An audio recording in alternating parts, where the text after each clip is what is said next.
Mm-mm. Aduh, oh, udah. Oke, Dan silakan belajar Pak Bun. banyak. Silakan Pak Bun. Ya, saya rasa dimulai aja ini udah Pak, jam 7.3. YouTube-nya udah siap, Pak. Oke, terima kasih atas kehadirannya Bapak-Bapak, Ibu-Ibu di bedah buku ke-115. Ini judulnya Marketing Rebellion. Ini serem-serem juga nih, Rebellion ini kudeta kalau nggak salah ya. Dikarang oleh Max Siver. Ini saya sedikit review yang sudah dibahas di ada 114 yang sudah dibahas di bedah buku Blit ini. Kemudian ini yang terakhir kemarin anti-hero, ya, anti-hero.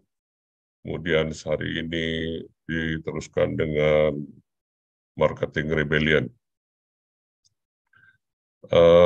Nah ini yang selanjutnya, nanti tanggal 23 minggu depan ada Meet Live oleh Mbak Divi, kemudian Predictably Irrational oleh Mas Emil, kemudian yang terakhir tanggal 4 Januari ini oleh Mas Arif Setiawan. Jadi ini saya meneruskan siapa aja yang bisa, yang boleh mengusulkan buku maupun sebagai review, silakan siapa aja bisa langsung daftar saja di ini telegramnya Bridge ini ya. Kalau diklik nih telegramnya Bridge dengan panduan 30-20-10, 30 fontnya 30, kemudian 20 menit dan maksimum 10 slide. Ini kemudian saya tidak usah berlama-lama lagi. Kita mempunyai moderator. Di sini Mas Denny Yulian yang sudah berpengalaman sebagai reviewer maupun moderator dalam Brit ini. Beliau adalah end-to-end artificial specialist dari tahun 2006, kemudian juga mengkomersialkan hobinya fotografi, mendirikan Tayon Fotografi. Beliau lulusan ITB angkatan 2002 dan kemudian melanjutkan di S2-nya, S1-nya ITB Elektro, lulusan telekomunikasi, dan kemudian S2-nya di Gajah Mada. Saya rasa sudah tidak usah berpanjang-panjang lagi, saya rasa banyak yang ingin segera mendengarkan review dari Mas Iwan. Saya rasa baik bagi pemula, ini penting sekali, juga bagi yang sekarang menguasai pasar juga penting sekali untuk menghadapi rebel dari pendatang baru. Saya serahkan Mas Denny Yulian, silakan untuk memoderatori bedah buku ke-115 ini. Silakan, Mas Denny. Oke, terima kasih banyak Pak Bun. Wah, ini spesial banget nih diperkenalkannya sama Pak Bun ya. Jadi di breed ke 115. Oke, jadi terima kasih banyak atas kehadiran teman-teman sekalian, Bapak Ibu sekalian di acara bedah buku kita hari ini yang ke-115. Berarti sudah ada 115 buku termasuk yang sekarang yang akan dibahas. Buku yang sekarang dibahas itu adalah tentang marketing ya. Marketing itu kalau nggak salah di Brit sudah ada 3 kali pembahasan tentang marketing. Pertama yang dulu Pak Gatot gravitational marketing. Kemudian ada lagi yang Prof Budi dulu yang 22 laws, immutable laws of marketing kalau nggak salah. Yang dulu sempat dikritik sama Pak Satya juga nih dulu. Nah, kemudian yang terakhir itu adalah This is Marketingnya Seth Godin ya, dulu sama Pak Bambang disampaikan. Itu buku marketing apa namanya topnya yang Seth Godin lah, bisnis marketing itu. Nah, sekarang kita akan membahas tentang marketing rebellion. Ini menarik bukunya sebenarnya, judulnya menarik. Kenapa kita harus rebel sih marketingnya? Ada apa sih sekarang itu? Kenapa sekarang harus rebel gitu? Nah, di sini menarik karena apa? Dulu Pak Gatot menyampaikan bahwa buku marketing ini tahun 2021 ketika membahas tentang gravitational marketing, Pak Gatot searching di Google itu ada sekitar 2,5 miliar record tentang buku marketing, book of marketing. Tadi saya cek lagi sudah 4 miliar record. Jadi emang marketing itu banyak dibahas, banyak jenisnya, banyak metodenya, bahkan sekarang berkembang sampai rebel. Kenapa harus rebel? Nah, ini yang menarik nih. Nah, buku ini mungkin saya sedikit ulas dulu. Buku ini kalau saya lihat, saya belum baca semuanya, saya baru baca beberapa bagiannya. Cuma kalau saya lihat di sini lebih ke human centric marketing ya. Jadi kalau kita pernah dengar ada marketing 1.0 sampai 5.0 yang digagas oleh Hermawan Kertajaya, kita tahu bahwa 1.0 itu tentang product driven ya. Nah, dari 2.0 ke atas itu tentang customer centric, customer hidden needs, customer journey experience, customer dan lain-lain semuanya. Nah, di sini yang dibahas oleh bacanya apa ya, Mark Schaefer ya mungkin ya. Beliau membahas tentang marketing dengan mengarahkan kepada customer, terutama bagian manusianya itu atau tentang kemanusiaannya atau humannya gitu, yang difokuskan lebih ke customer sebagai human gitu. Nah, ini menarik. Kenapa ini relevan dan kenapa ini rebel gitu ceritanya. Kalau saya baca di Mark Schaefer itu dia emang sangat relevan ya dengan marketing zaman sekarang karena beliau banyak menerbitkan buku-buku marketing, digital marketing terutama ya. Seperti The Tao of Twitter misalkan, kemudian ada Born to Blog, kemudian ada Social Media Explain dan lain-lain gitu. Dan kebanyakan ini tentang marketing di dunia digital. Jadi ini sangat relevan sekali. Jadi penulisnya ini kalau saya lihat sudah berkecimpung di dunia PR dan marketing selama 30 tahun. Jadi harusnya ini buku keren banget lah istilahnya. Dan ini relevan banget. Nah, ini nanti kita akan bahas kenapa judulnya Rebel gitu. Kenapa harus jadi rebel marketingnya gitu, rebellion. Oke, mungkin tanpa berpanjang lebar saya perkenalkan dulu guest reviewer dan guest malam ini. Saya izin share screen. Nah, pertama adalah reviewernya. Yang akan mereview adalah Pak Iwan Kusporo. Nah, beliau ini sebenarnya paling aktif di Breed. Jadi kalau tiap pagi kita pengen lihat semangat membaca buku dari Pak Iwan, gitu. Pasti ada quote-quote yang menarik dari buku yang dibaca oleh Pak Iwan ini. Dan bukunya banyak banget. Beliau ini adalah Head of IT Demand Management di Manulife sekarang ya. Dan beliau punya pengalaman jauh dari tahun 2002 dari McDonald sampai menjadi Six Sigma Black Belt dan menjadi Six Sigma spesialis di LG Electronics, kemudian sampai ke terakhir menjadi Head of IT Demand di Manulife Indonesia. Nah, beliau pendidikannya dari ITS ya, Pak Iwan. Pak Iwan teknik industri ya atau apa ya? Teknik industri. Teknik industri. Ya, teknik industri ya. Oke. Saya kalau lihat dari pengalamannya kemungkinan teknik industri. Oke, ini dari reviewernya. Kemudian dari guest-nya tidak kalah hebat. Ini Pak Satya yang sudah kita kenal bersama di Breed. Beliau adalah punggawa marketing kita. Nah, ini Pak Satya ini adalah beliau staf pengajar S2 MBA di ITB sampai sekarang dan dia senior konsultan di marketing ya, dan beliau pernah berkecimpung di corporate planning. Beliau adalah lulusan teknik industri juga, jadi ini dua-duanya teknik industri, cuma ini lebih senior, seangkatan dengan Pak Gatot nih. Kemudian S2-nya di MBA marketingnya di University of Wisconsin Whitewater ya. Nah, pengalamannya ini nggak jauh beda sama penulis buku, sama-sama 30 tahun di dunia marketing nih Pak Satya ini, dan 15 tahun di aviation industry ya, di Amerika kebanyakannya 7 tahunnya ya Pak Satya kalau nggak salah. Dan beliau adalah 20 tahun berpengalaman di dunia edukasi dan trainer and facilitator. Jadi saya selalu menarik kalau mendengarkan ide-ide marketing yang diungkapkan Pak Satya itu, bahkan entah itu di Entrepreneur Excellence-nya Breed atau misalkan di guest-guest sebelumnya. Oke, tanpa panjang lebar mungkin nanti kita dengarkan review dari guest 20 menit. Setelah itu review dari reviewer 20 menit untuk memaparkan apa isi dari buku Marketing Rebellion. Kemudian nanti disusul 20 menit oleh Pak Satya. Baru setelah itu kita diskusi sampai setengah 10 malam. Oke, silakan tanpa berpanjang lebar langsung ke Pak Iwan untuk menyampaikan reviewnya. Baik, terima kasih Mas Denny dan juga Pak Buntoro untuk waktunya, juga Pak Gatot. Hari ini saya akan share tentang marketing rebellion ya. Sebelumnya saya minta izin untuk share screen dulu.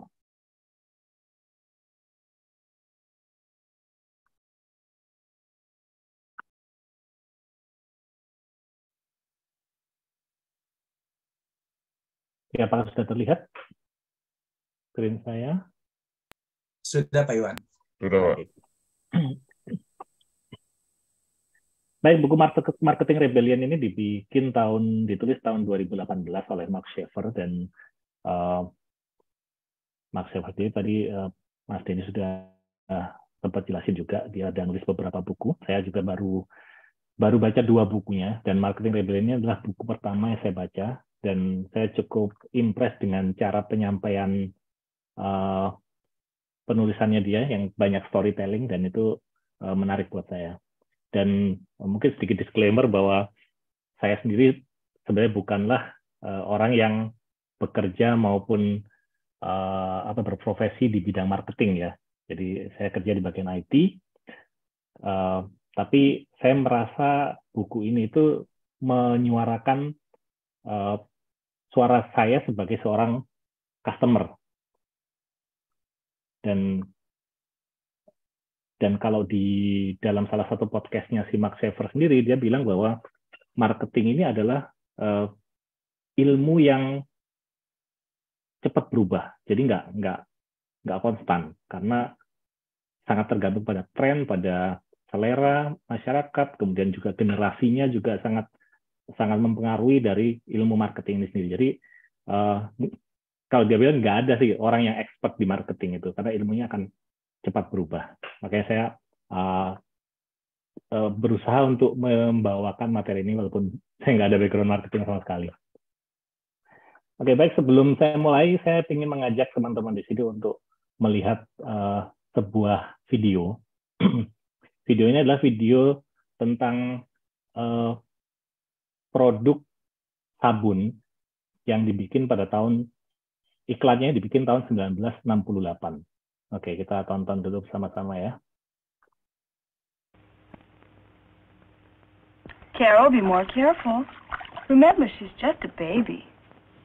How come you're never that careful with me? Oh, I'm just as careful with your skin. I want you both to use ivory. Isn't ivory for babies? It's even more important for older girls. So our skin can look young, like a baby's. We want to look like her. No wonder more women use ivory than any other soap. The same purity and mildness babies need helps grown-up skin look young. That purity and mildness is more important for young-looking skin than perfumes, creams, deodorants, those extra ingredients in other soaps. And more doctors recommend ivory. I'll always watch the baby with ivory, so she'll grow pretty like you. Pure, mild ivory. 99 and 44 100% pure. The big girl soap for complexions with that little girl look. Oke, jadi tadi adalah iklan sabun Ivory yang iklannya dibikin tahun 1968. Ini mungkin pada saat Pak Gatot masih umur 8 tahun ya iklannya. Tapi iklan ini sempat cukup terkenal di Amerika ya. Jadi muncul di stasiun televisi dan iklannya di mana-mana lah, sehingga orang sangat mengenal produk ini. Tapi sebenarnya sejarah dari produk Ivory ini sendiri adalah dia dibikin tahun 1878, dan kalau dari sejarah di tahun segitu itu orang membeli barang itu hanya pada orang-orang yang dikenal oleh dia. Jadi beli daging itu di lingkungan terdekatnya dia.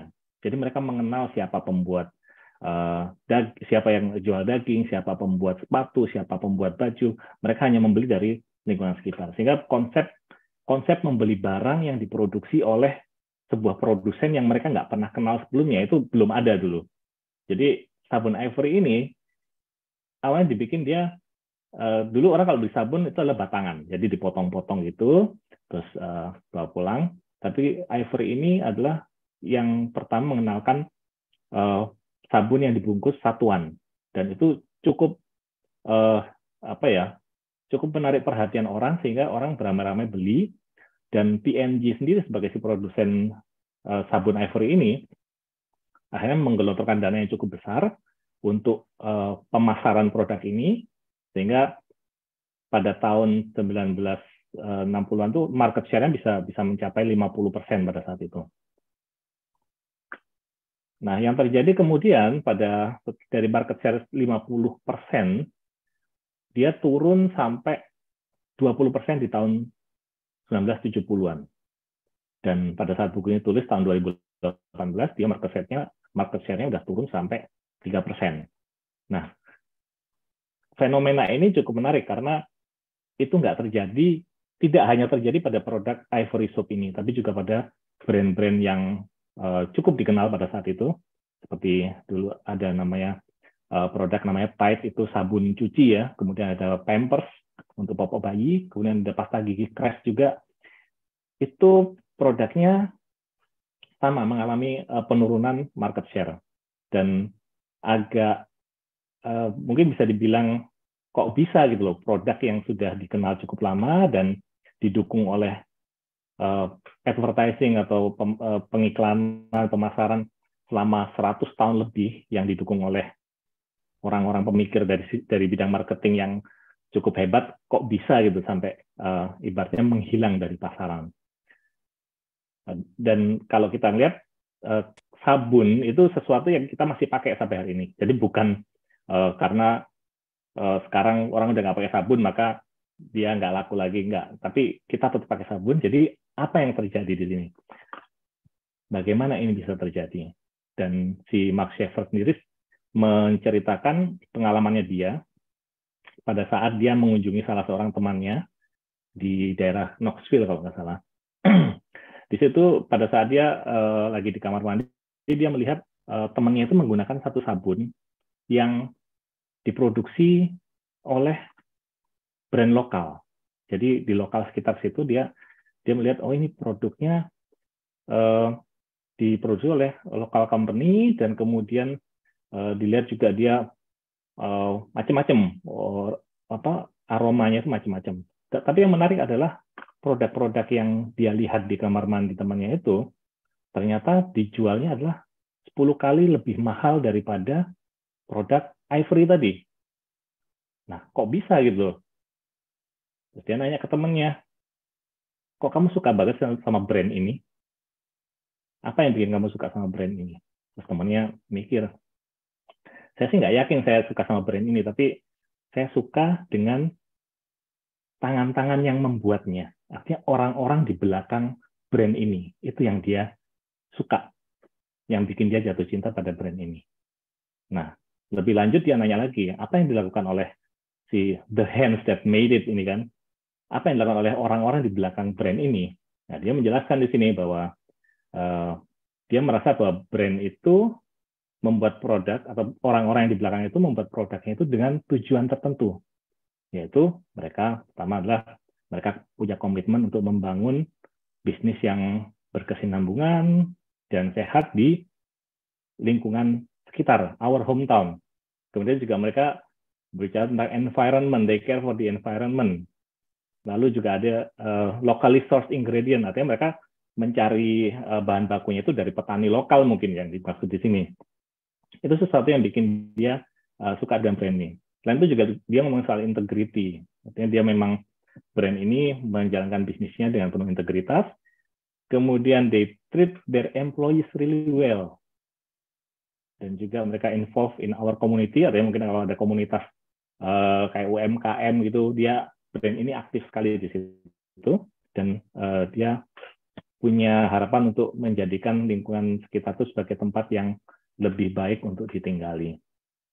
Jadi hal-hal ini secara detail yang membuat temannya si Mark tadi suka menggunakan brand tersebut walaupun harganya 10 kali lebih mahal daripada Ivory. Jadi kalau kita lihat tadi ada pergeseran sebenarnya dari awalnya tahun 1800-an tadi, terus kemudian sampai ke sekarang, ada pergeseran di mana orang mau beli barang lebih mahal, tapi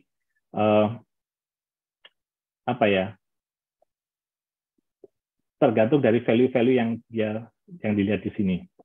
Nah, selanjutnya si Mark menjelaskan tentang rebellion. Jadi kalau di buku itu kan marketing rebellion. Jadi apa yang dimaksud rebellion di sini?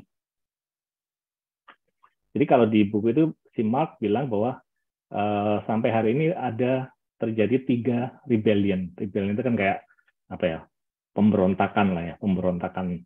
Dan pemberontakan dari siapa ini? Yang dimaksud adalah pemberontakan dari customer, consumer yang menggunakan barang-barang, menggunakan produk-produk yang diproduksi oleh produsen. Dan yang first rebellion, ini title-nya adalah The End of Life. Artinya rebellion yang pertama itu menandai akhir dari kebohongan-kebohongan. Nah, jadi ceritanya kalau di tahun 1800-an juga ini, dulu ada produk namanya snake oil. Ini diproduksi oleh siapa brandnya, si pembuatnya, Clark Stanley kalau nggak salah. Nah, produk ini itu dia mengklaim bahwa dia bisa mengobati berbagai macam penyakit. Ada sakit kepala, ada batuk, ada demam, banyaklah di sini, sampai tuberkulosis semuanya. Mungkin kalau kita sekarang, di zaman sekarang, melihat ada orang jualan produk, ini bisa mengobati sekian banyak penyakit, yang kita pikirkan apa? Bohong. Itu bohong. Itu hanya klaim produk yang sepihak, yang mungkin nggak benar gitu. Jadi trigger dari first rebellion adalah false product claims. Nah, pada saat itu tahun 1800-an belum ada yang namanya kayak regulasi yang mengharuskan satu produk itu harus diuji macam-macam. Jadi mereka masih bebas untuk mengklaim khasiat-khasiat obat seperti ini. Sampai kemudian pada tahun 1905 ada seorang jurnalis, seorang editor dari sebuah majalah, dia membuat satu liputan tentang produk snake oil ini.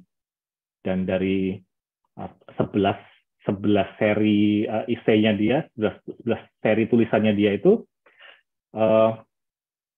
menceritakan penelitian tentang kandungan-kandungan dari obat ini. Dan akhirnya disimpulkan bahwa ini tuh fraud, itu bohong, klaim-klaimnya itu bohong. Bahkan bahan-bahan di situ aja dibilang itu bukan murni minyak ular, ceritanya kan dia bahannya dari ular rattlesnake bilangnya kan. Nah, setelah muncul tulisan ini, penurunan penjualan dari snake oil terjadi sangat drastis. Mereka akhirnya nggak ada orang yang mau percaya khasiat dari produk ini. Begitu juga dengan produk-produk yang lainnya yang sama, mereka mengklaim bisa ngobatin ini. Terus kemudian disusul dengan ada kayak tuntutan dari masyarakat supaya ada proses tuntutan ke pemerintah supaya ada regulator yang akan melakukan pengujian terhadap produk-produk yang akan dipasarkan kepada masyarakat. Sehingga jawaban dari first rebellion ini adalah dibentuknya regulasi. Kalau di Amerika sebutannya kan FDA, Food and Drug Administration. Kalau di Indonesia kita kenal ada BPOM ya, Badan POM. Jadi jawaban dari first rebellion ini adalah regulation. Jadi first rebellion, customer win. Ya, customer-nya yang menang di sini. Kemudian second rebellion. Second rebellion ini ditandai dengan akhir dari rahasia. Rahasia-rahasia ini ya. Dan ini saya waktu baca ini cukup menarik perhatian saya karena menceritakan tentang McDonald ya. McDonald, karena saya pernah menghabiskan 1 tahun kerja di McDonald, jadi saya cukup connect lah dengan cerita di sini. Jadi awal dari second rebellion ini diawali dari adanya berita-berita yang tidak mengenakan tentang McDonald. Ini ceritanya tahun 2002 ada berita baik itu dari customer-nya atau mungkin juga dari mantan pegawai-pegawainya McDonald yang mereka menceritakan bahwa di McDonald itu mereka menggunakan bahan-bahan yang tidak seharusnya digunakan. Jadi ada yang bilang itu daging untuk bikin burger itu adalah daging sisa lah ini. Itu beritanya cukup heboh sehingga kalau dulu waktu saya kerja di McDonald even pernah dijelaskan bahwa kalau kita menceritakan satu hal yang buruk tentang sebuah brand, maka orang itu akan menceritakan kepada 9 orang temannya. Itu zaman sebelum ada sosial media. Nah, kalau udah muncul sosial media, tergantung followernya berapa. Kita ceritakan sesuatu di sosial media, followernya bisa reshare, bisa macam-macam, udah unlimited possibility-nya. Dan itu yang terjadi dengan berita-berita ini. Berita-berita ini begitu santernya sehingga muncul ketidakpercayaan terhadap brand McDonald ini. Dan kadang sosial media itu cukup kejam juga karena kita sebagai pengguna sosial media kadang lebih suka berita-berita yang negatif daripada yang positif. Sehingga waktu McDonald mencoba mengcounter berita-berita itu nggak mempan gitu loh, nggak mempan. Akhirnya hashtag-nya malah rame, makin rame, makin disebarin kemana-mana. Nah, jawaban dari Second Rebel ini adalah mereka menciptakan transparansi. Jadi McDonald membuat satu website di mana masyarakat bisa bertanya kepada McDonald dan mereka akan provide jawaban dan sepertinya itu berhasil waktu itu. Akhirnya mereka bisa regain lagi. Ya, ini mungkin juga terjadi juga kalau kita tahu produk kayak BreadTalk, terus banyak tempat makan, mereka membuat dapurnya itu transparan, dindingnya itu dinding kaca sehingga kita sebagai konsumen bisa ngelihat proses pemasakannya seperti apa, bahan-bahannya yang digunakan seperti apa. Jadi memang ini adalah salah satu jawaban dari Second Rebellion. Jadi nggak ada rahasia lagi, semuanya udah transparan di sini. Terus kemudian masuk ke Third Rebellion. Nah, Third Rebellion ini title-nya adalah The End of Control, akhir dari kendali. Dan ini ditandai sebenarnya dengan kelahiran digital media ya, termasuk juga internet dan teman-temannya itu, smartphone dan lain sebagainya ini. Tapi sebenarnya gejalanya sebenarnya udah muncul dari mungkin tahun 1970-an kali ya, pada saat awal ditemukannya remote control. Karena pada dasarnya dari Third Rebellion ini adalah end of control. Pada dasarnya orang itu nggak mau lihat iklan. Siapa sih kita yang suka ngelihat iklan tuh? Nggak ada. Dulu zaman masih kita nonton TV, begitu iklan kita yang terlakukan ambil remote, pindah channel, gitu iklan selesai balik lagi melanjutin acara. Terus kemudian ada juga produk waktu itu saya pernah kerja di LG dulu tahun sekitar 2003 itu ada produk yang namanya VCR video cassette recorder ya. Itu dia ada fitur untuk merekam acara televisi dan dia bisa nggak tahu caranya gimana, dia bisa tandain mana yang iklan, mana yang bukan. Sehingga pada saat iklan dia akan stop recording, selesai iklan dia akan kembali recording lagi. Jadi orang malamnya bisa nonton hasil rekamannya. Dan itu cukup bisa diandalkan untuk orang supaya nggak nonton iklan. Dan dengan adanya digital media ini, dengan smartphone, orang semakin banyak besar kebebasan dia untuk nggak nonton iklan. Saya yakin di sini kalau nonton YouTube yang masih belum premium ya YouTube-nya, kalau pas iklan pasti akan skip ad, nungguin timernya berapa, skip ad. Nah, di sini kehadiran kayak produk-produk kayak Netflix, kemudian Disney Hotstar, YouTube yang premium, Spotify, ini juga membuat orang makin jauh untuk ngelihat iklan. Saya sendiri sudah lupa kapan terakhir saya lihat iklan di TV, mungkin udah lama sekali. Dan di Third Rebellion ini juga ditandai dengan bahwa orang-orang itu udah nggak terlalu percaya dengan konten marketing yang dikeluarkan oleh satu brand. Jadi kalau misalnya saya berminat beli kamera GoPro misalkan, yang saya cari adalah review GoPro oleh orang-orang yang seperti saya. Jadi bukan saya nyari video dari websitenya GoPro atau mungkin saya nyari video dari channelnya GoPro. Enggak, saya lebih trust orang-orang yang memang seperti saya, karena ada connection di situ. Saya punya kesamaan latar belakang dengan orang itu, sehingga pendapatnya dia lebih saya dengar daripada konten marketingnya dari si brand tersebut. Nah, dengan kondisi seperti itu, orang udah nggak mau nonton iklan.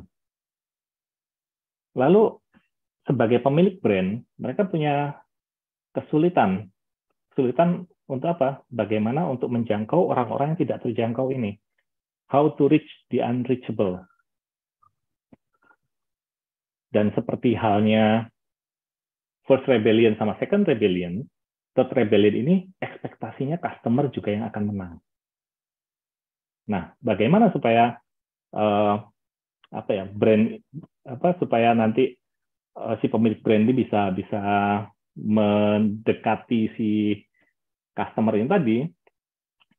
Mungkin kita harus lihat di tahun 1980, Philip Kotler, ini bisa dengan bapak marketing ya, ini di bukunya Principle of Marketing itu menyatakan bahwa marketing itu sebenarnya adalah intersection atau perpotongan antara ilmu psikologi, antropologi, dan juga sosiologi. Dan kalau melihat 3 item ini, itu adalah hal-hal yang terkait manusia, human. Sehingga pendekatan-pendekatannya pun juga harus dilakukan dengan pendekatan yang humanis, yang sesuai dengan kebutuhan manusia. Dan Mark Schaefer di bukunya, dia menjelaskan tentang, dia menyebut sebagai 5 constant human truths. Artinya ini adalah hal-hal tentang manusia yang nggak berubah sampai hari ini. Teknologi bisa berubah, environment bisa berubah, tapi 5 hal ini yang most likely tidak berubah dari manusia. Apa aja itu? Jadi 5 halnya adalah dia menyatakan bahwa manusia pada dasarnya mereka ingin people want to, pertama adalah feel love. Manusia itu sebenarnya ingin dicintai, ya, ingin merasa dicintai. Dan Mark Schaefer di bukunya dia menceritakan pengalamannya dia ketika dia menginap di Hotel Hyatt. Dia dari penerbangan yang cukup cukup melelahkan, terus dia kehujanan juga, sampai di hotel dia dilayani dengan baik oleh resepsionisnya. Terus kemudian pada saat dia sampai kamar, dia sudah disediakan makanan di kamarnya. Bahkan pada saat besoknya dia check out, dia benar-benar literally dia dipeluk sama si staff hotelnya itu, dan dia sangat impress sekali si Mark-nya ini, sampai dia nulis sesuatu di sosial medianya dia bahwa I was literally being hugged by a brand. Jadi dia merasa saya dipeluk oleh sebuah brand, yaitu brand si Hyatt tadi. Jadi message-nya adalah we cannot love a logo. Kita nggak bisa mencintai sebuah logo, sebuah brand, ataupun juga jingle atau juga konten marketingnya suatu brand. Tapi kita bisa mencintai a person, seseorang. Karena brand itu ya orang juga. Kalau saya baca di bukunya ini, yang terjemahkan adalah bahwa satu pemilik brand itu pastikan bahwa orang-orang yang bekerja di balik brand Anda itu bahagia. Dan ini mungkin tadi di awal sebelum ini dimulai sempat diskusi dengan Pak Agus sama Pak Bun tadi. Saya melihat kalau Pak Bun dengan MAK-nya itu, saya melihat employee yang berada di belakang brand MAK sendiri itu, saya pikir udah dengan pendekatan yang dilakukan oleh Pak Bun, mereka sudah bahagia gitu loh. Sehingga dengan orang kalau udah bahagia, mereka akan bisa melayani customer-nya dengan baik, dan mereka beda lah orang yang melayani dengan tulus dan nggak tulus itu bisa dibedakan lah kita sebagai customer. Dan ini message yang dari item pertama adalah feel love. Terus Pak Iwan, kemudian yang maaf, potong bentar. 3 menit lagi ya Pak Iwan ya? Oke. Ini Oke, ada pertanyaan. silakan. Oke, yang kedua adalah belong. Belong ini lebih ke itu ya, bahwa manusia itu butuh untuk menjadi bagian dari sebuah komunitas. Ya kayak kita lah, kita diberi, kita merasa satu bagian dari komunitas, sehingga kita akan lebih merasa memiliki. Dan ini bisa dilakukan dengan kayak contohnya Harley Davidson Club Indonesia, itu adalah contoh-contoh komunitas yang dibikin oleh brand tersebut supaya orang bisa belong. Terus kemudian yang ketiga adalah protect self interest. Ini satu brand tuh harus bisa melakukan pendekatan yang sesuai dengan minat dari si customer-nya itu. Terus kemudian ada find meaning. Jadi kalau find meaning itu orang itu ingin diasosiasikan dengan brand di mana brand tersebut akan punya kedekatan terhadap isu-isu sosial yang sedang ada. Jadi bisa dia membawa isu-isu tentang gender inequality, bisa juga membawa isu tentang kemanusiaan. Kemudian kadang kalau di Amerika pernah ada itu kan pembatasan imigrasi. Nah itu saya melihat iklannya si Airbnb itu cukup bagus sih, karena dia message-nya cuma we accept. Artinya dia kayak memprotes dari kebijakan Amerika dalam pembatasan imigrasi pada saat itu. Terus kemudian yang terakhir adalah be respected. Orang itu ingin dihormati. Dan yang dibahas di buku itu lebih menekankan dari aspek teknologi, karena sering dengan teknologi yang ada saat ini orang brand lebih kurang bisa menghormati customer, karena contohnya kita sering ditelepon ya untuk tawarin kartu kredit lah, tawarin KTA, itu mengganggu. Saya sendiri sebagai yang sering ditelepon, sehari bisa 4-5 kali telepon, itu mengganggu. Dan message-nya adalah supaya pendekatan marketing yang dilakukan oleh sebuah brand itu harus mempertimbangkan rasa menghormati kepada customer. Oke. Mungkin jadi ada 5 itemnya tadi ya, yang 5 constant human truth. Mungkin nanti kita akan bisa bahas lebih jauh di diskusi. Setelah Pak Satya nanti juga akan share tentang materi beliau. Itu aja dari saya, Mas Denny. Terima kasih. Siap, terima kasih banyak Pak Iwan. Wah, ini menarik sekali ya. Jadi ini marketing dengan menyasar ke psikologi dasar dari manusia itu sendiri ya sebenarnya. Dan ini lebih banyak ke bagaimana brand menyajikan marketing itu ya lebih ke human centric marketing ya. Oke, mungkin tidak berpanjang lebar, kita lanjutkan dengan sesi sharing dari Pak Satya. Nanti setelah itu kita bisa elaborasi dengan diskusi. Silakan Pak Satya. Terima kasih banyak atas waktunya Pak Denny. Terima kasih banyak atas kesempatannya, dan juga Pak Iwan yang mengusulkan saya sebagai reviewer. Reviewer itu saya mikir gitu, reviewer itu apa ya? Yang direview bukunya apa presentasinya Pak Iwan atau dunia marketing gitu. Saya mau coba mereview dari big picture ya. Saya izin mau share screen.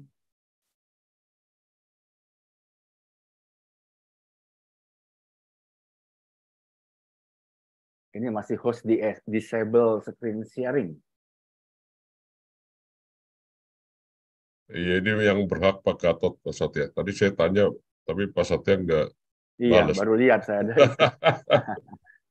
Sebentar saya coba sebagai co-host apa bisa menjadikan Harusnya bisa. Pak Satya ke share screen, Pak. Ke share screen itu ada advance. Harus host kayaknya ini. Harus host ini. Pak Gatot? Pak Gatot kemana nih, Pak Gatot? Oke, saya enable aja ya Pak Satya ya, coba. Bisa belum Pak Satya? Coba. Oke, bisa. Oke, sip.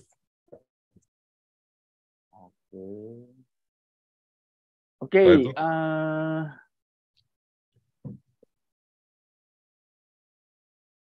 kita mulai ya. Jadi pendekatan saya adalah pendekatan kenapa buku ini terjadi dan buku ini terjadi sebetulnya karena begitu banyak dinamika di dunia marketing gitu ya, sehingga ini terjadi.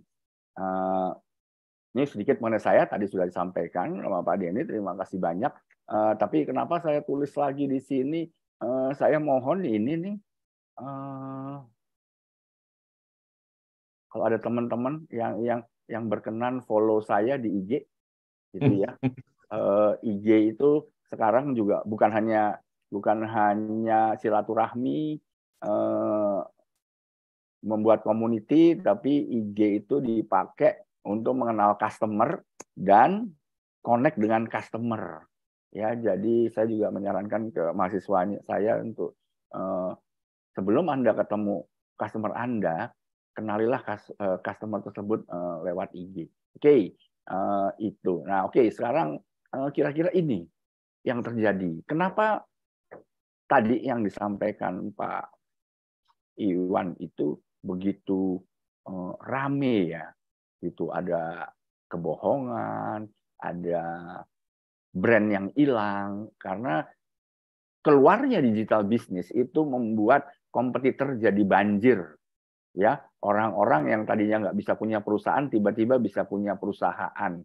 Toko kelontong, toko peralatan bayi, toko obat yang tadinya hanya jualan di tokonya tiba-tiba masuk ke marketplace, masuk ke sosial media gitu. Jadi ada banjir kompetitor itu juga menyebabkan adanya information overloaded.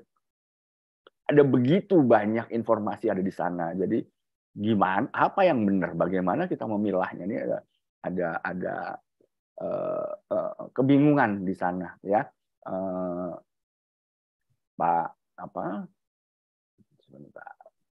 Pak Iwan itu di IT, jadi dia tahulah betapa banyaknya data yang ada gitu. Bagaimana memilah-milahnya. Oke, kemudian tadi disampaikan juga. Jadi brand itu become human. Nah, ini menarik ini. Ini bahwa brand itu jangan-jangan nanti lebih penting dari marketing. Yang penting Anda punya brand yang kuat, ya. Sehingga artinya apa? Artinya Pak, brand yang kuat itu customer merasa menang. Brand become human, customer suka karena itu customer menang. Contoh simpelnya Starbucks, ya, harga mahal orang nggak masalah. Nike, itu kekuatan brand. Oke, kemudian sosial media itu juga membentuk kita untuk selalu connect, ya. Gen Z, kalau gen milenial dia waktu lahir masih belum digitally connect, tapi Gen Z dari lahir sudah digitally connect. Katanya sosial media itu membuat jadi transparan, iya, itu. Tapi kalau kita lihat di sini kebohongan juga nggak berhenti dengan banjirnya sosial media. Dan ini yang merisaukan, ternyata sosial media itu mengkontrol manusia. Ya, contoh yang heboh adalah pemilihan Presiden Amerika Trump. Dia memakai Cambridge Analytica yang diambil dari Facebook, sehingga dia mengetahui misalnya si A itu nggak suka warna hijau, si B itu penyayang binatang. Cambridge Analytica itu memberikan artikel ke A yang nggak suka warna hijau bahwa Hillary Clinton itu sukanya warna hijau. Cambridge Analytica itu memberikan artikel kepada si B yang menyatakan Hillary Clinton itu ternyata senang nendang-nendang anjing, suka mengajar anjing dengan kekerasan. Jadi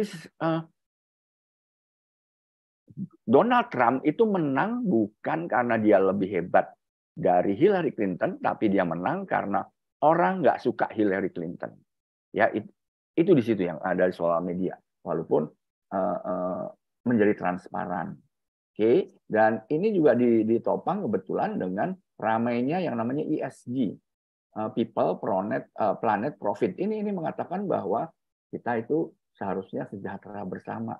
ESG itu sendiri adalah environment, sosial, governance. Ini perusahaan ya. Kemudian kalau kemudian ada SDG, apa sih? Development Goal ya, Sustainable Development Goal. Nah, sekarang ini trennya. Dan tadi information overload ini arahnya ke big data. Ini menarik kalau Anda Google ya, entah itu di Instagram cari, entah di website. Sekarang ini lagi rame nih big data.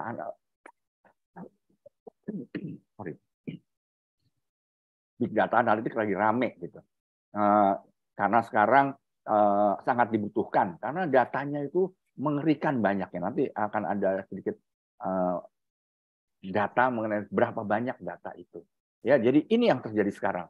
Ini yang membuat buku itu tercipta, mengatakan bahwa keadaan-keadaan ini membuat sebetulnya yang memberontak bukan marketingnya tapi customer-nya.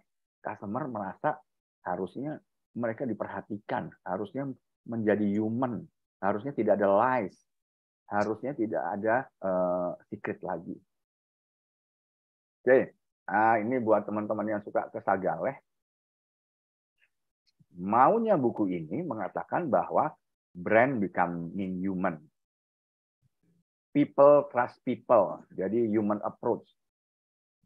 Kita mengenal manusianya, bukan mengenal corporate-nya. Dan sebuah kopi itu nggak murah ya. Dihargai bukan kopinya, tapi value-nya. Dan akhirnya manusia butuh respect ya. Jadi ini yang nampaknya buku itu bergeraknya ke arah sini. Oke, nah, ini menarik. Ini baru saya dapat tadi di Malaysia ada seseorang tiba-tiba pacarnya ngambek. Dia katakan di sini, tolong tuliskan karena dia merajuk tanpa sebab. Saya pun tak paham kenapa gaduh. Tolong sampaikan maaf saya karena saya nggak mengerti kenapa dia marah ke saya. Kemudian ini Starbucks menulis ini di pesanannya. Ya, yang menulis ini baristanya, gitu. Ya, dan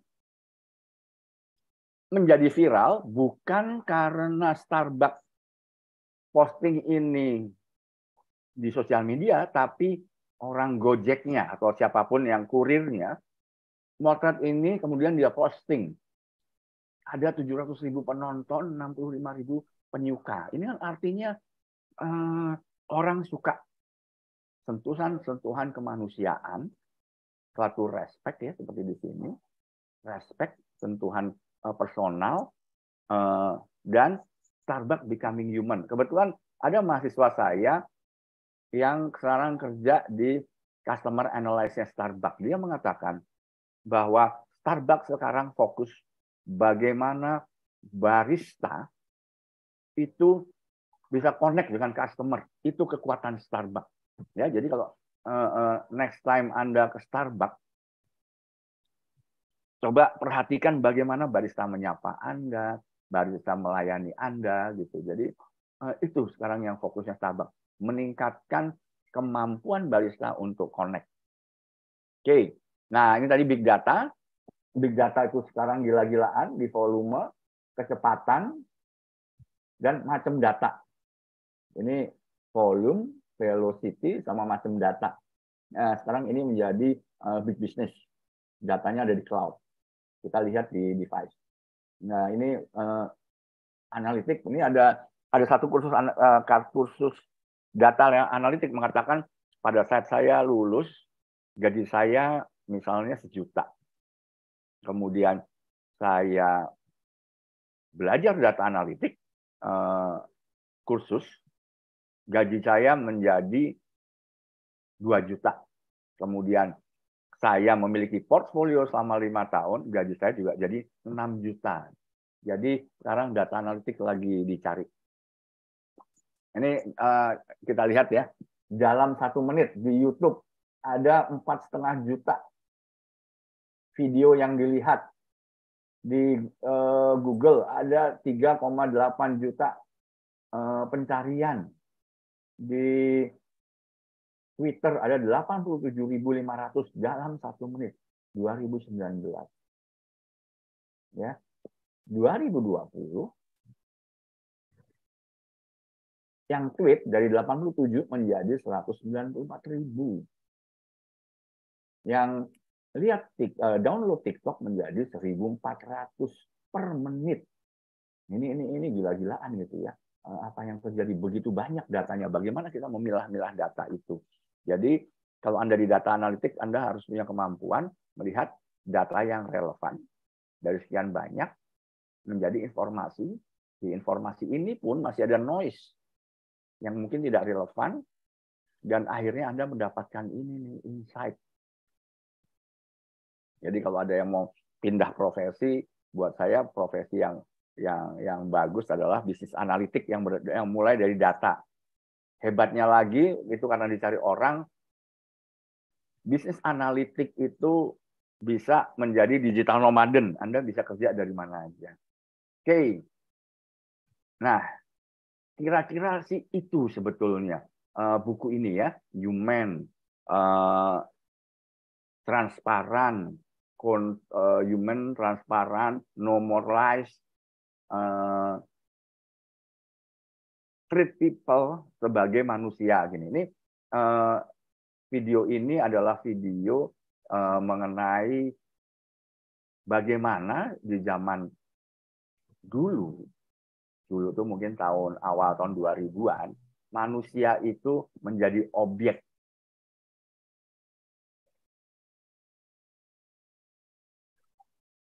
Share sound juga. Kedengeran ya suaranya ya? Belum, Mbak. Opsi share sound-nya mungkin dinyalakan dulu. Tadi waktu share screen nggak dicentrang voice sound. Sorry.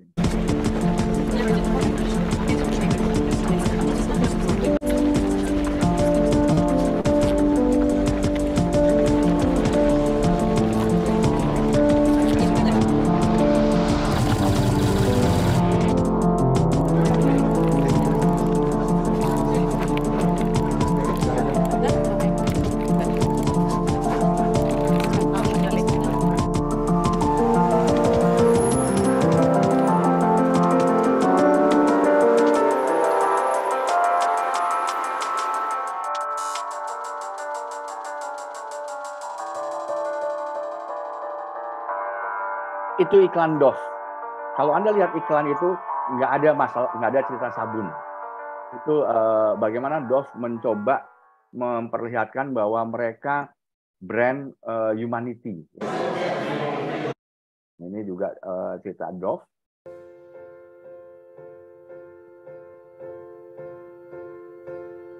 It was my choice.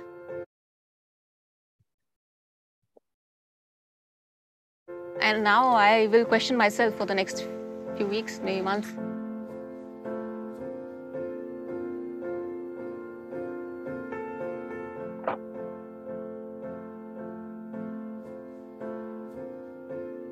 We had an option of 2 pathways to walk, and they led to 2 doorways.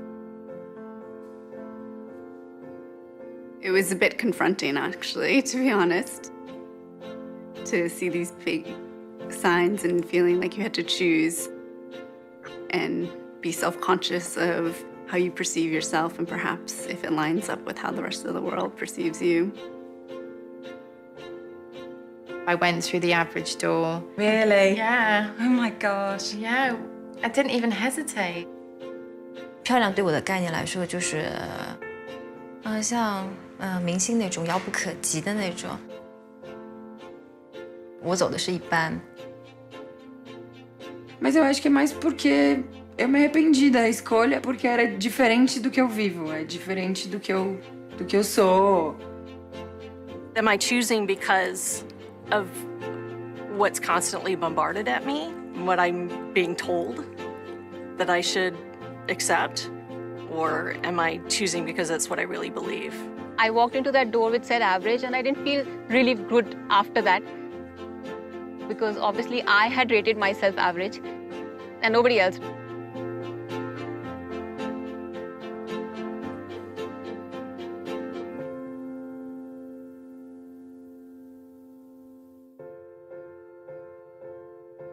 Todos os dias eu passo pela porta comum e ontem foi um dia único e eu optei por passar pelo bonita.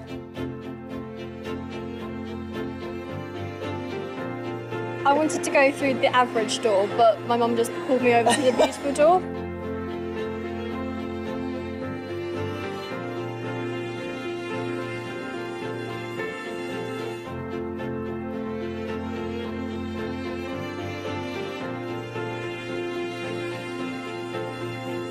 It was quite a triumphant feeling. It was like telling the world, I think I'm beautiful. I just wish more young women realized it. 要是再给我一次机会走那扇门的话，我觉得我应该会选很美的扇门。I think I would walk through the beautiful door. Acho que a porta bonita tá completamente aberta para mim. Maybe I could walk in that door. You can.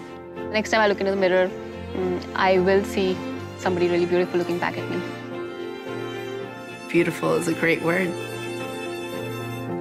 So why not see what's on the other side of that?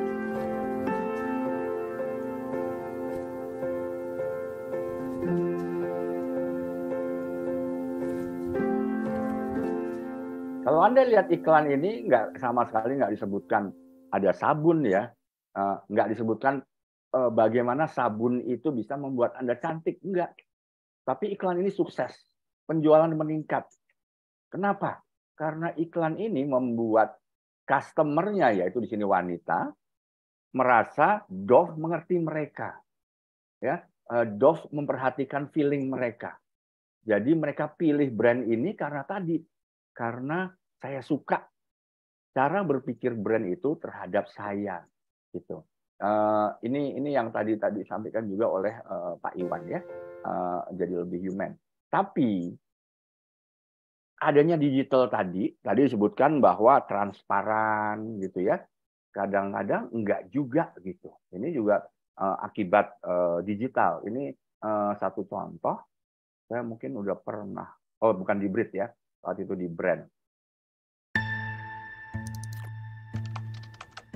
When you go to Google and type in climate change is, you're going to see different results depending on where you live and the particular things that Google knows about your interests. That's not by accident, that's a design technique. What I want people to know is that everything they're doing online is being watched, is being tracked. Every single action you take is carefully monitored and recorded. A lot of people think Google's just a search box and Facebook's just a place to see what my friends are doing. What they don't realize is there's entire teams of engineers whose job is to use your psychology against you. I was the co-inventor of the Facebook like button. I was the president of Pinterest, Google, Twitter, Instagram. There were meaningful changes happening around the world because of these platforms. I think we were naive about the flip side of that coin. We get rewarded by hearts, likes, thumbs up, and we conflate that with value and we conflate it with truth. A whole generation is more anxious, more depressed. I always felt like fundamentally it was a force for good. I don't know if I feel that way anymore.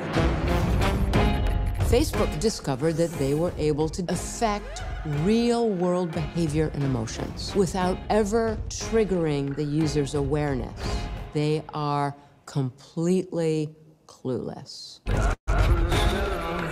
Fake news spreads 6 times faster than true news. We're being bombarded with rumors. If everyone's entitled to their own facts, there's really no need for people to come together. In fact, there's really no need for people to interact. We have less control over who we are and what we really believe. If you want to control the population of your country, there has never been a tool as effective as Facebook. We built these things and we have a responsibility to change it. The intention could be, how do we make the world better? If technology creates mass chaos, loneliness, more polarization, more election hacking, more inability to focus on the real issues, we're toast. This is checkmate on humanity.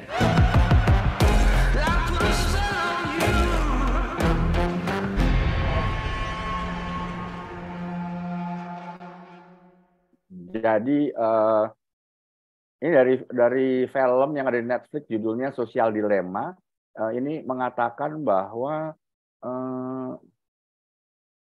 memang dengan adanya digital menjadi makin transparan, tapi transparan itu dipakai oleh dalam hal ini Instagram, Facebook untuk mengontrol gitu. Jadi dan kita nggak sadar gitu kalau ada itu di sini ya.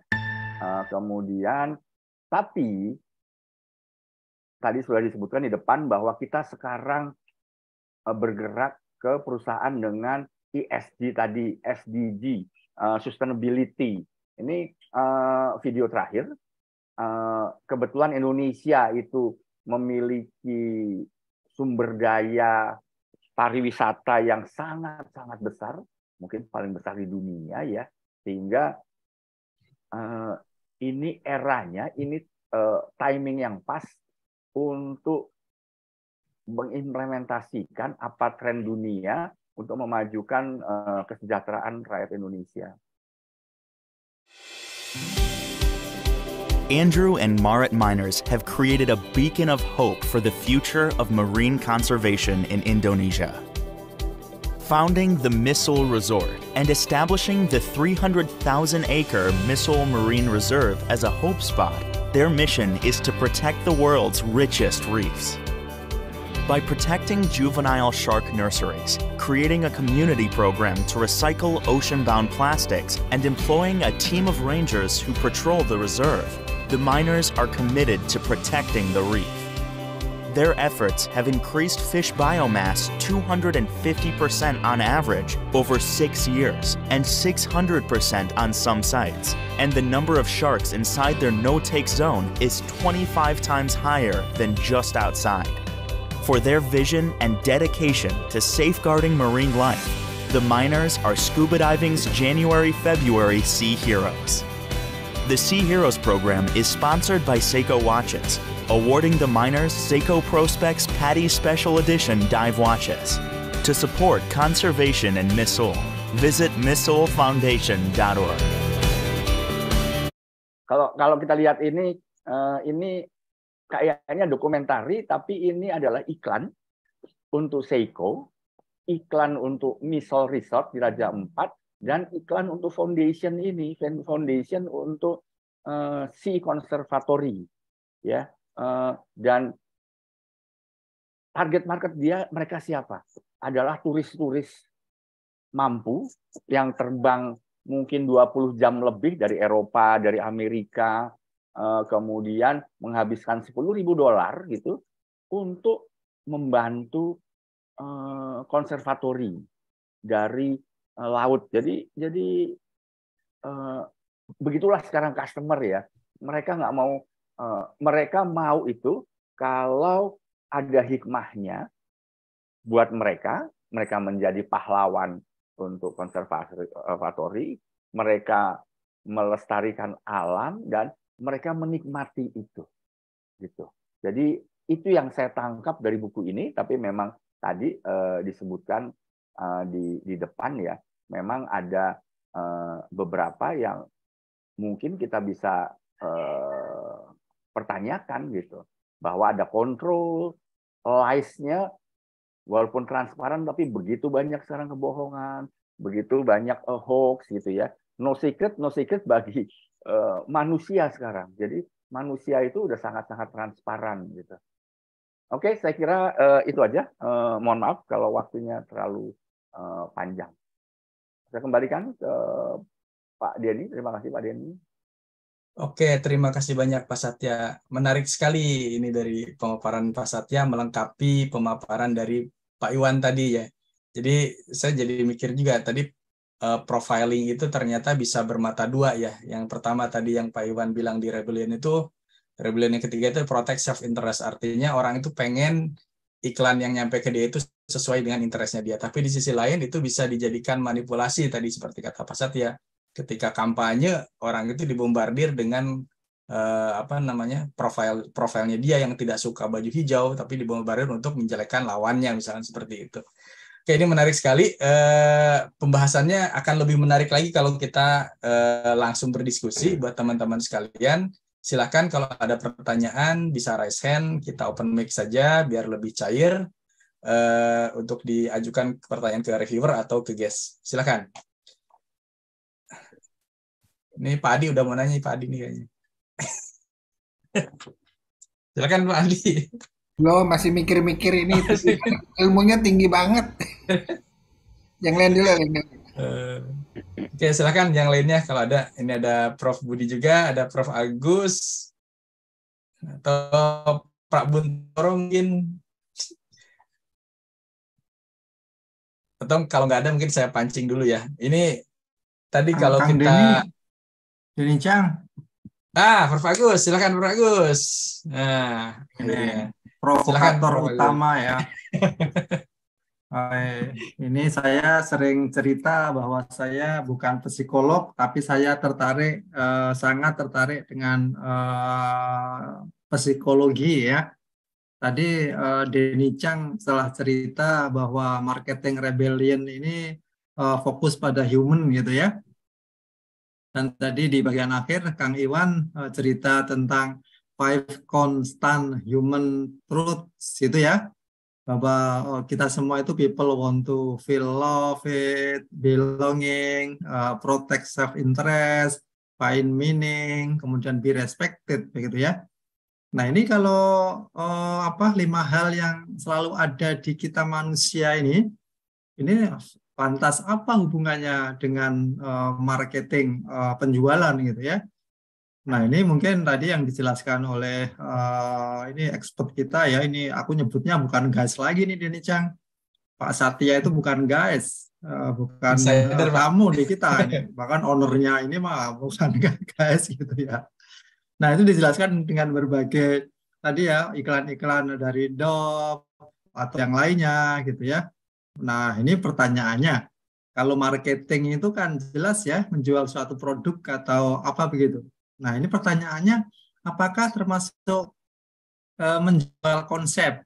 Kalau ini Syekh Gatot ini kan sebagai konsultan bagaimana mencari makna gitu ya. Bahkan di ulang tahun beliau ini kita semua mengingat dan saya selalu mengingat. Minta ini buat Zoom untuk merayakan ulang tahun beliau ya, dan saya menyebut beliau udah sampai ke level gold Nobel gitu ya. Itu kalau di 5 dalam human need-nya Maslow itu kan sudah di tingkat 5 gitu ya. Nah ini apakah termasuk menjual konsep? Nah ini nanti hubungannya dengan ini nih Pak Satya ya, 2024 ketika kita memilih presiden.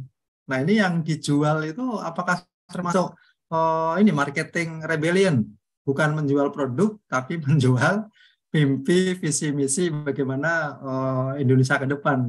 Ini mohon pandangannya dari Kang Iwan maupun pakar kita ini Profesor Satya ini ya, tentang bukan produk tapi tentang mimpi.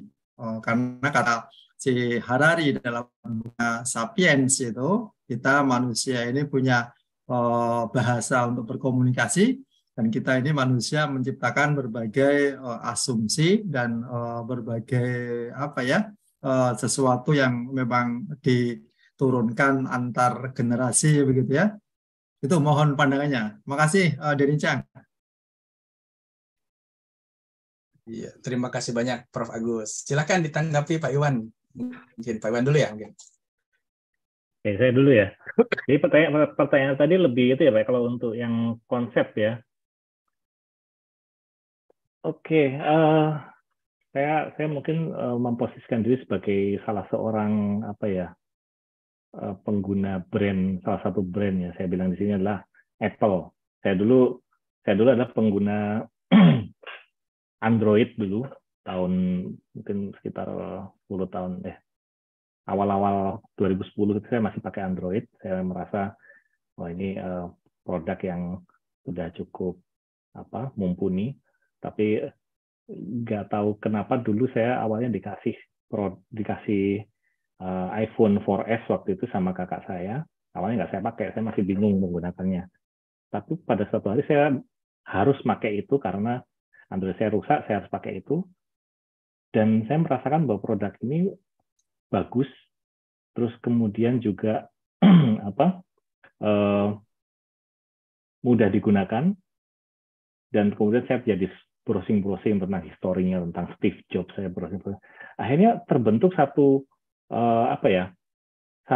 kepercayaan terhadap brand Apple itu sendiri dari saya.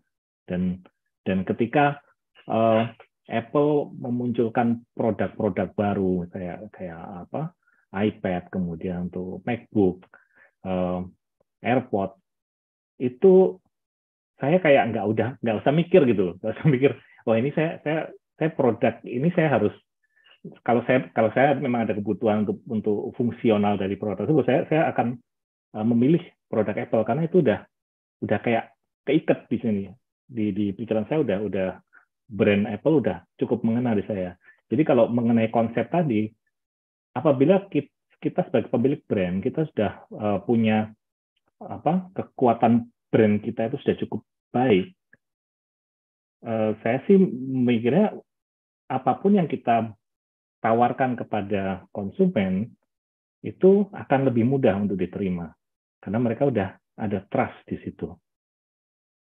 Itu kalau dari sisi itu ya Pak, kalau dari sisi brand tadi ya, saya sebagai pengguna saya merasanya seperti itu. Cuma nggak tahu kan nanti kalau dari Pak Satya pandangannya seperti apa, apalagi kalau dihubungkan dengan 2024 tadi ya. Saya terus saya nggak punya pandangan spesifik untuk case tersebut. Itu jawaban saya sih Pak Agus, mudah-mudahan bisa menjawab. Oke, terima kasih Pak Iwan. Mungkin lanjut sama Pak Satya, mungkin perlu ditegasin juga Pak Satya. Mungkin bedanya antara marketing, selling mungkin sama branding ya. Tadi soalnya Pak Agus ada nyamperin juga antara marketing dan sellingnya gitu. Apakah ada perbedaan atau misalkan ada tahapan yang berbeda gitu? Silakan Pak Satya. Oke, terima kasih.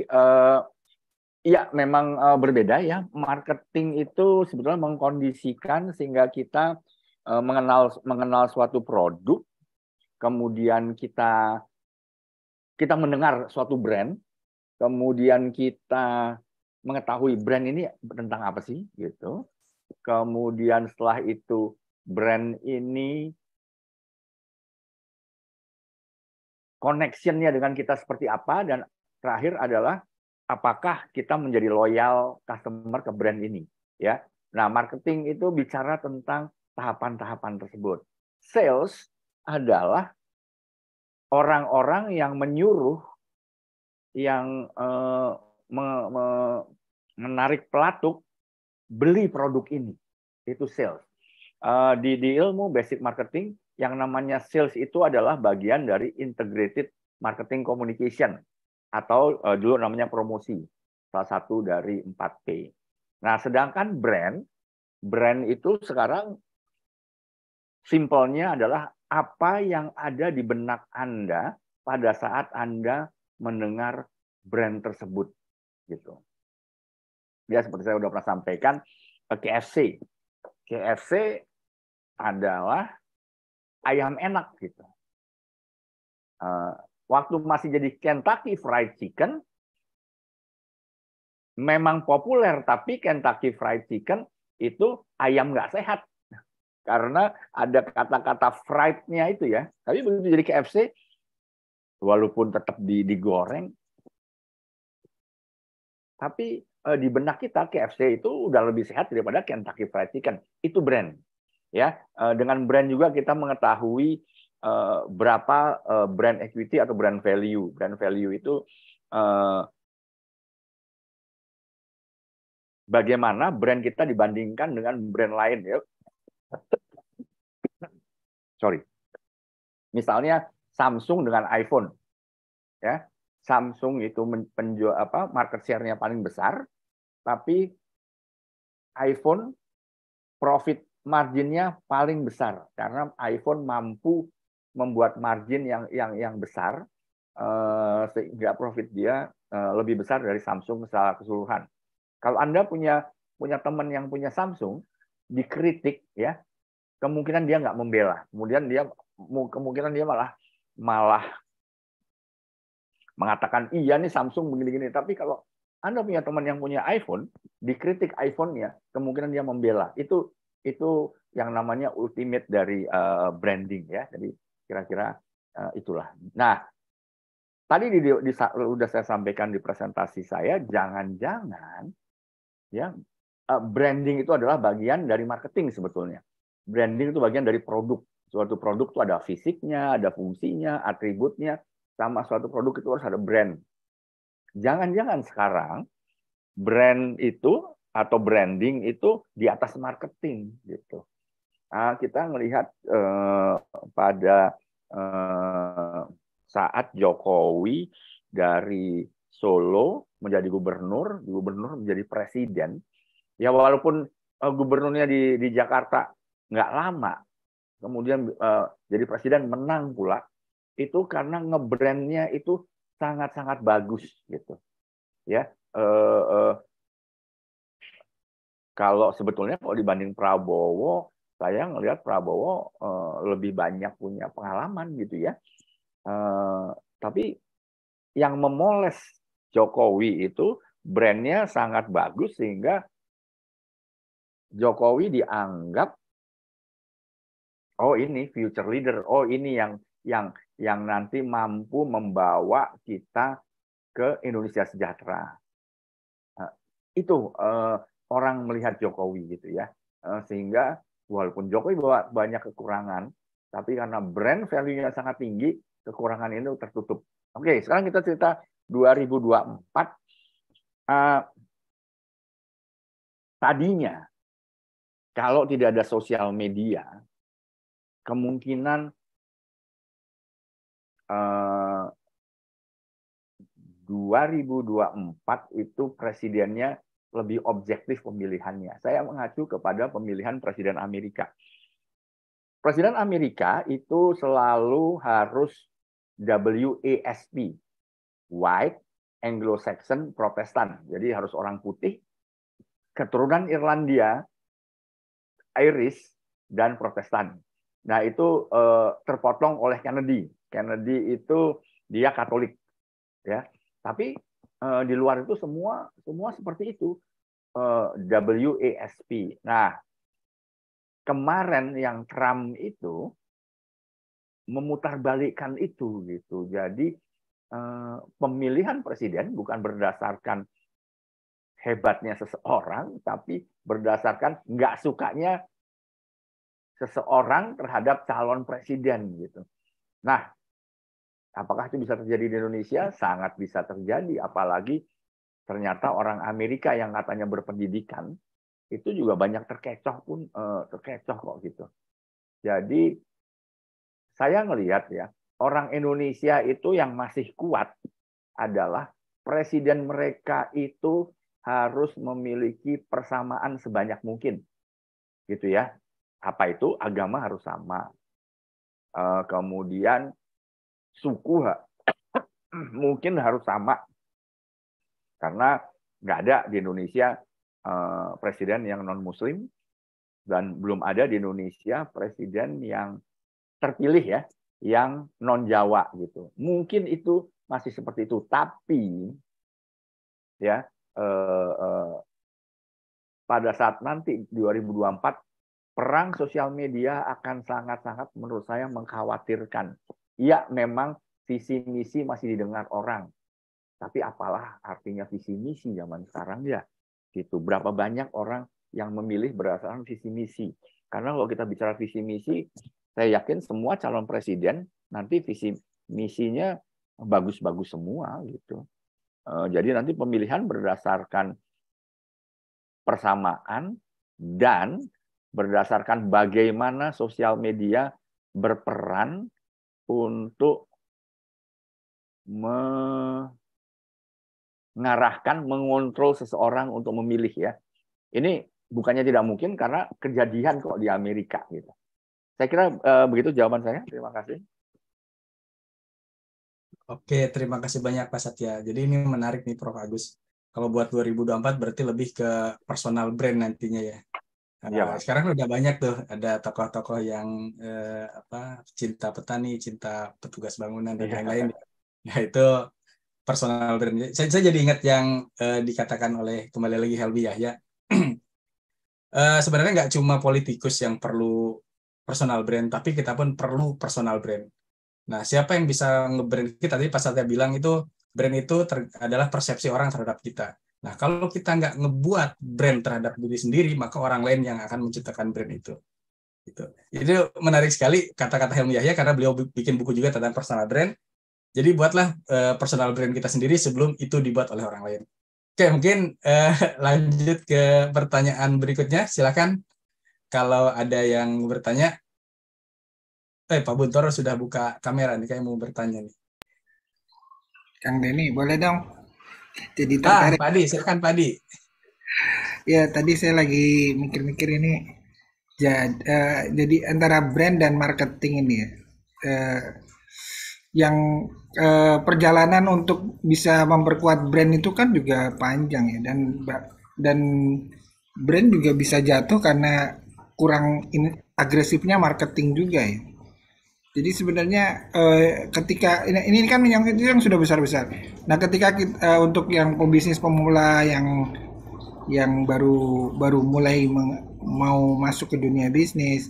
Nah, yang lebih apakah dari awal sudah menetapkan ini brand saya. Misalkan nih kayak Bu Elvi ada si Galuh Banjar untuk ininya sotonya. Apakah harus selalu konsisten itu terus sehingga akhirnya dikembangkan dengan memperkuat brand itu dengan upaya-upaya marketing, atau brand itu berjalan dengan sendirinya? Apa akan jadi hidup dengan muncul dengan sendirinya ketika ada reviewer yang dari customer itu tadi? Karena kalau untuk iklan kan sudah susah juga. Justru orang ngelihat dari reviewer tadi kata Pak Iwan juga kan, bukan dari kita yang pemilik usaha itu yang melakukan promosi besar-besaran apapun. Kira-kira gimana ini Pak Satya, Pak Iwan? Oke, terima kasih Pak Adi. Ini menarik nih. Ini yang sering ditanyakan juga nih kalau di UMKM, kita marketing dulu apa branding dulu? Karena kan kalau marketing nggak perlu brand juga bisa gitu ya. Nah ini mungkin dijawab sama Pak Satya dulu ya. Silakan Pak Satya. Masih mute Pak Satya, maaf. Nah, terima kasih. Kalau UMKM terutama yang mikro, mereka nggak memikirkan marketing, mereka nggak memikirkan branding, karena mereka memikirkan hari ini harus ada yang beli. Selling. Itu yang mereka pikirkan. Karena kalau hari ini nggak ada yang beli, ya mereka makan modal, gitu kan. Jadi sambil jalan, gitu. Sambil jalan berharap menjadi viral. Nah, ini kebantu dengan adanya konsep GoFood, ya. Ghost Kitchen ya, sehingga dengan adanya GoFood, dengan adanya Ghost Kitchen, mereka mulai berpikir bagaimana supaya brand ini dikenal gitu. Jadi kalau pertanyaannya Pak Adi tadi, jawabannya adalah jalan dulu supaya hari ini ada yang beli gitu. Kalau itu di mindsetnya UMKM, karena itu kalau Anda lihat UMKM, mereka kadang-kadang nggak ada brand kok di gerobaknya kok gitu. Di gerobaknya nggak ada brand. Kalau udah jadi restoran, kalau udah sewa tempat ruangan baru dikasih brand. Tapi di gerobak tuh nggak ada brand. Karena mereka akan mencari di tempat di mana orang akan beli. Nah, gimana membangun brand? Ya, membangun brand itu butuh waktu yang lama. Membangun brand itu bisa tiba-tiba viral ya, tapi viral itu bisa tiba-tiba hilang kalau viralnya itu meledak. Meledaknya nggak lama, seminggu 2 minggu gitu ya. Setelah itu hilang lagi, orang lupa lagi. Karena brand itu harus di-nurture.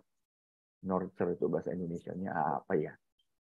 Harus dirawat, ya. Terima kasih. Brand itu harus dirawat, harus diingatkan terus-menerus gitu ya. Contoh,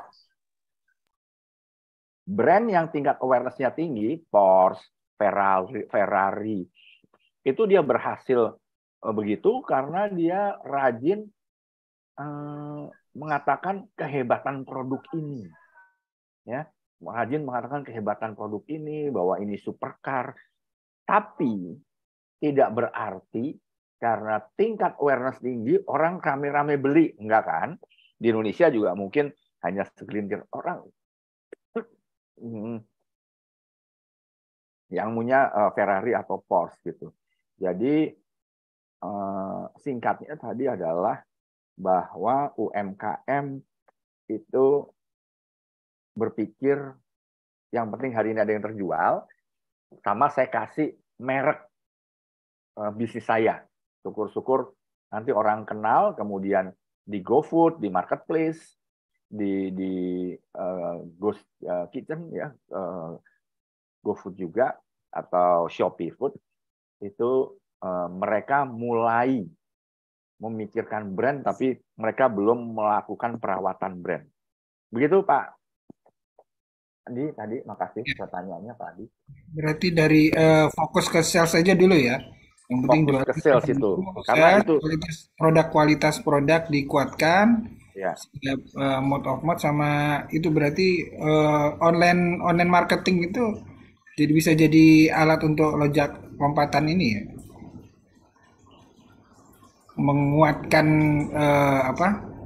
tadi karena penguatan customer base-nya ya.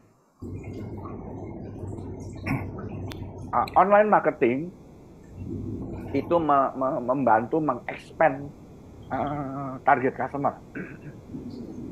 Jadi bukan hanya orang yang lewat sana yang mengetahui, tapi orang yang pegang HP di arah sana juga mengetahui, tapi belum tentu pada saat dia melihat, dia membeli. Cuman gini, ada rule of thumb di Indonesia bahwa per 100 orang yang lihat produk Anda di online, itu kira-kira ada 1% yang membeli, Pak. Nah, itu entah kenapa orang percaya. Jadi sekarang orang berusaha beriklan. Kalau saya bisa beriklan hari ini menjangkau 1.000 orang, akan ada 10 yang membeli. Saya bisa menjangkau 10.000 orang, akan ada 100 yang membeli. Nah itu dipercaya, terutama orang-orang yang di marketplace. Jadi kalau Anda punya teman marketplace di marketplace yang tokonya berhasil, itu karena dia jor-joran Pak beriklan. Kenapa dia harus jor-joran beriklan? Karena sekali lagi brand dia belum kuat, itu pertama. Kedua, kompetitornya banyak Pak. Contoh, yang jualan madu di Tokopedia itu ada 18.000 penjual Pak. Bayangkan kalau Anda satu dari 18.000 penjual, gimana customer mau beli Anda? Gitu, kalau Anda nggak beriklan. Begitu Pak Adi, makasih. Terima kasih Pak Satya. Oke, terima kasih Pak Satya. Mas Iwan, ada tambahan Pak Iwan? Silakan. Ya, saya cuma mau share aja tentang pengalaman pribadi saya sebagai customer ya. Jadi saya mungkin ada yang tahu rumah makan pecel Bu Ida. Karena saya orang Jawa, saya suka makan pecel, nasi pecel.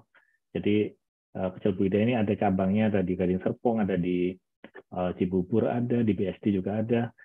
Yang menarik saya perhatikan di situ adalah dia pegawainya yang melayani kita di situ rata-rata orang Jawa, dan dia benar-benar menunjukkan itu melalui logatnya yang sangat medok sekali di situ, dan mereka komunikasi dengan bahasa Jawa dengan sangat medoknya, dan mereka sopan sekali. Dan itu buat saya itu menyampaikan pesan bahwa pertama, mereka brand tersebut, brand pecel Bu Ida tadi itu, dia berusaha mengangkat derajat orang-orang yang dari daerah.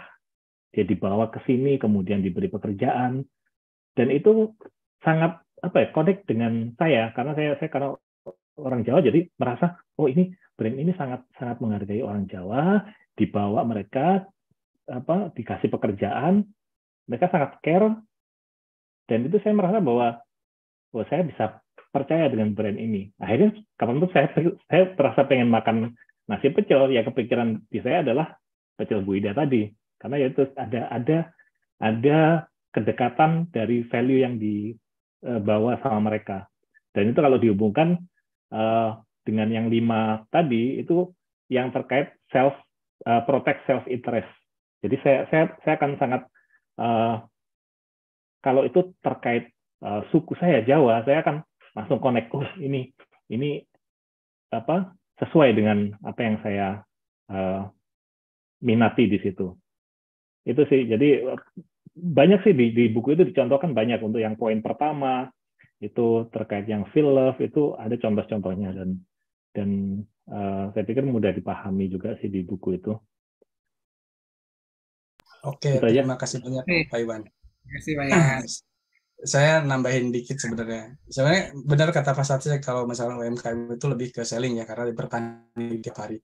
Cuma nanti kondisinya adalah ketika dia berkompetisi dengan algoritmanya Gojek, algoritmanya Tokopedia. Kalau kita tidak punya brand, ya kita tidak bisa scale up gitu. Artinya ketika kita punya makanan enak, cuma dikenalnya sebagai soto pengkolan, dia nggak bakalan ketahuan di Bandung, di Jakarta, di Bogor atau di yang lainnya misalkan.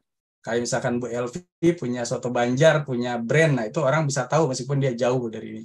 Nah, jadi brand itu mungkin lebih ke ini ya, kalau kita pengen scale up, ya usahanya nggak gitu-gitu aja. Mungkin Pak Adi sering lihat ada tukang goreng, nasi goreng di perumahan ya.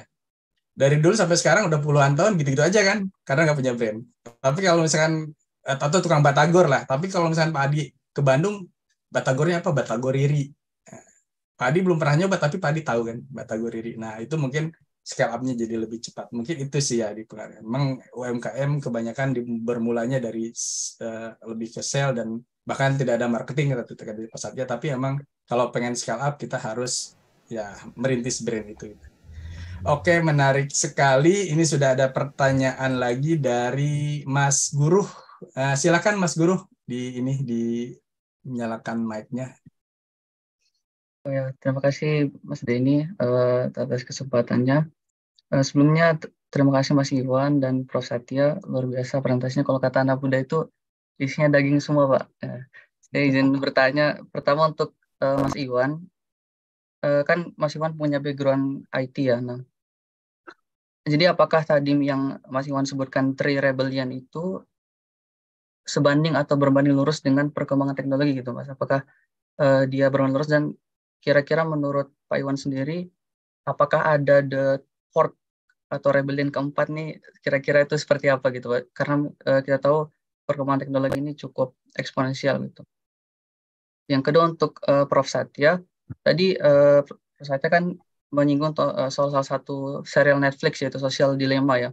Nah, kalau tidak salah kan Social Dilemma mengkritik salah satu ini dari sosial media, yaitu peristiwa echo chamber gitu, di mana terjadi polarisasi, orang yang punya minat yang sama itu berkumpul di tempat yang sama. Misalnya orang yang suka flat earth, dia ngomonginnya flat earth dan berputar di sekitar situ saja gitu.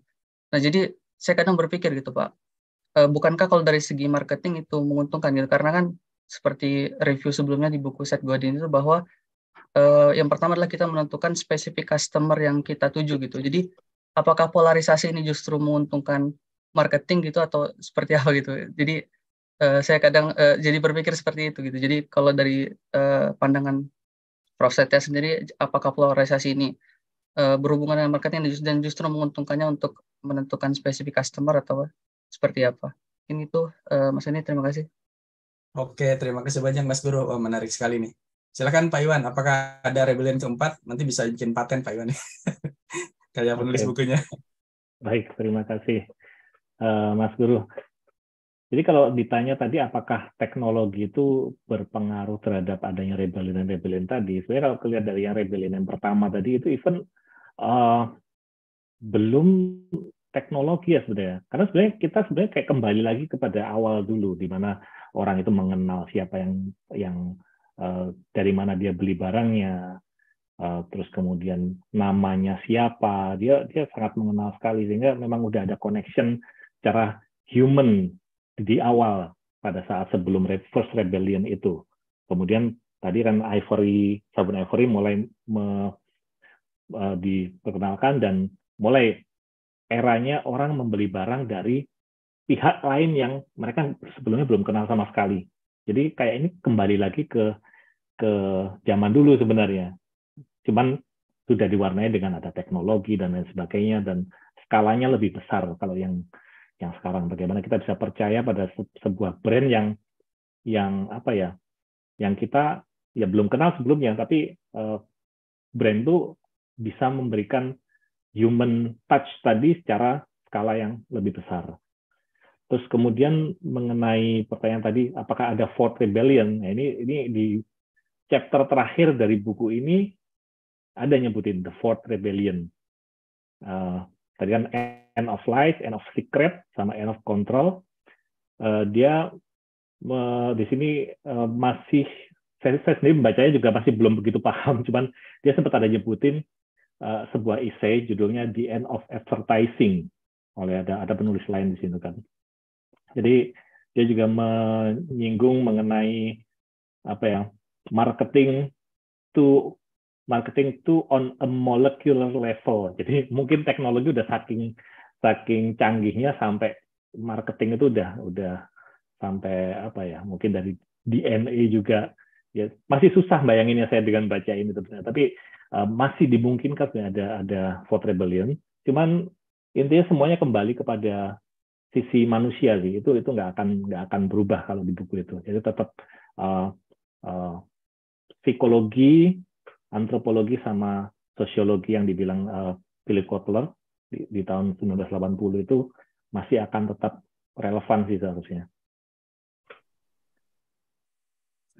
Oke, terima kasih Pak Iwan. Nah, mungkin pertanyaan kedua, silakan Pak Satya mengenai polarisasi ya, menguntungkan atau tidak gitu. Oke, buat marketer polarisasi itu menguntungkan ya, dan yang saya dengar memang akhir-akhir ini algoritma dari Facebook, Instagram, saya nggak tahu Twitter ya, apalagi di sejak Elon Musk, Facebook sama Instagram itu memang algoritmanya membuat orang terpolarisasi, ya. Jadi kalau saya suka sama seseorang, sama misalnya saya suka sama Jokowi, ya tentang Jokowi kebaikannya aja itu yang ada di tempat saya gitu. Kalau saya suka sama misalnya Prabowo, yang masuk tempat saya ya kehebatan Prabowo aja gitu. Sisi lain nggak masuk tempat saya. Demikian juga misalnya saya sekarang lagi nyari mengenai apa itu data analitik, gitu ya. Ya yang masuk ke Facebook saya, yang masuk ke Instagram saya, cerita-cerita mengenai data analitik, webinar mengenai data analitik gitu. Dan pada saat kita begitu, apa iya data analitik itu yang bisa menyelesaikan masalah dunia gitu ya. Nah, kalau dari segi customer itu, tapi kalau dari segi marketer itu sangat-sangat bagus. Contohnya adalah penggemar Harley Davidson. Mereka tergabung di HOK ya, Harley Davidson Owner Group. Nah, HOK itu komunitasnya sangat terorganisir seluruh dunia. Begitu ada sosial media, Harley Davidson sangat mudah menghubungi mereka, dan Harley Davidson terus terang juga sangat mudah untuk jualan apapun. Dan nggak cuma Harley Davidson, kebetulan juga ada mahasiswa saya yang kerjanya jualan aksesoris fashion Harley Davidson itu jadi punya distribution channel yang secara biaya itu nggak terlalu mahal, karena di Facebook, di Facebook dan Instagram itu ada semacam algoritma, iklan kita hanya dibaca sama pemilik Harley Davidson, dan di Indonesia kan nggak terlalu banyak gitu. Mungkin nggak sampai 10.000 gitu. Kalau Rp10 per customer atau Rp100, dia cukup pasang iklan 1 juta gitu udah menjangkau semua. Dan apa untungnya? Karena aksesoris Harley Davidson, misalnya sabuk, dompet, t-shirt, ada cap Harley Davidson, apalagi yang otentik, itu marginnya besar sekali Pak gitu ya. Kaos t-shirt yang bagus kan 200.000 udah bagus. Itu ada cap Harley Davidson autentik gitu, dia bisa jual lebih dari 1 juta. Marginnya cukup gede gitu. Sebagian walaupun royalti buat Harley Davidson. Jadi kalau ditanya tadi, polarisasi algoritma itu bagus nggak? Bagus buat marketer, tapi nanti ada the next marketing rebellion. Apa iya kita bersedia dikontrol oleh sosial media untuk dunia kita hanya di lingkup itu aja? Demikian Pak Guru, terima kasih. Oke, terima kasih banyak Pak Satya. Ini menarik sebenarnya kalau kita bilang. Mas Denny, saya boleh nambahin sebentar. Oh ya, silakan Pak Iwan. Ya, terkait Harley Davidson tadi itu, sip. Di buku ini dia masuk bagian yang belonging ya. Jadi untuk yang human truth yang kedua. Dan memang benar di situ pengguna Harley Davidson itu mereka udah terikat kayak ada kesamaan bahwa mereka itu bangga berada di sebuah komunitas, dan mereka bilangnya community of cool. Seakan-akan bahwa kalau saya join ke komunitas itu, maka saya akan jadi bagian dari orang-orang yang cool tadi itu. Dan memang benar tadi yang dibilang Pak Satya bahwa penjualan aksesoris itu impact dari adanya klub tadi itu, dan di sini dibilang 22% dari salesnya Harley Davidson itu adalah aksesoris, jadi bukan motor. yang sisa 78%-nya jualan motor, 22%-nya aksesoris. Jadi impact-nya besar juga sih untuk penjualan juga itu. Oke, makasih. Terima kasih. Ini sebenarnya benar nyambung sama brand juga sih. Jadi yang tadi Pak Iwan katakan itu adalah the next generation about brand ya. Kalau kita pernah beli sesuatu, kita bilang brand itu apa yang akan saya dapatkan dari brand itu kan, apa produknya atau apa. Kalau sekarang itu bukan. Tapi ketika saya membeli sesuatu, saya menjadi apa? Saya menjadi siapa? Itulah Harley Davidson. Ketika saya membeli motor Harley Davidson, saya menjadi siapa? Saya menjadi bagian dari komunitas Harley Davidson. Jadi itu sudah satu step di atas branding tradisional itu. Tujuan branding itu adalah saya menjadi siapa, bukan saya mendapatkan apa gitu. Nah, itu tadi saya pengen mengomentari yang ini sih sebenarnya, yang polarisasi tadi. Ketika kita bicara polarisasi, dulu pernah dibahas juga di buku Play Well with Other kalau nggak salah sama Mas Badipi ya. Di kita itu ada bias ketika kita akan mempelajari sesuatu, katakanlah atau politik ya tadi Prabowo atau mungkin jangan politik lah. Misalkan saya lagi tertarik sama jagung nih katakanlah.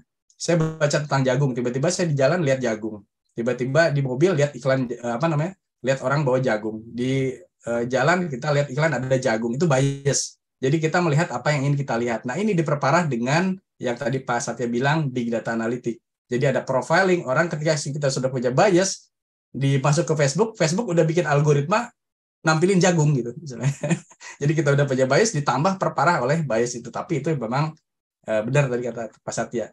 Itu sangat menarik untuk digunakan oleh para marketer untuk menjual produknya gitu. Oke, terima kasih banyak atas pertanyaannya Mas Guru. Ini mungkin oh ya, ini ada pertanyaan dari Pak Gatot ya mungkin ya. Ini Oke, mungkin saya bacakan dulu dari Pak Gatot sebelum kita akhiri ya, sudah akan 9:30 malam soalnya. Pertanyaan untuk Pak Iwan, apakah terkait respect ini ada contoh lain di buku tersebut? Karena Pak Gatot mengalami merasa dihargai ketika di Kopi Klinik di Jogja ya, katanya disapa dengan sapaan apa namanya, panggilan nama dan lain-lain. Silakan Pak Iwan.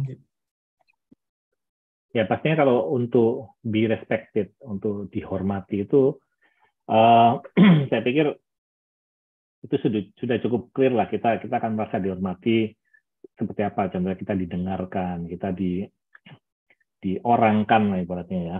Terus tapi kalau di buku ini sebenarnya yang poin kelima itu lebih ke impact dari teknologi sih yang dibahas di situ.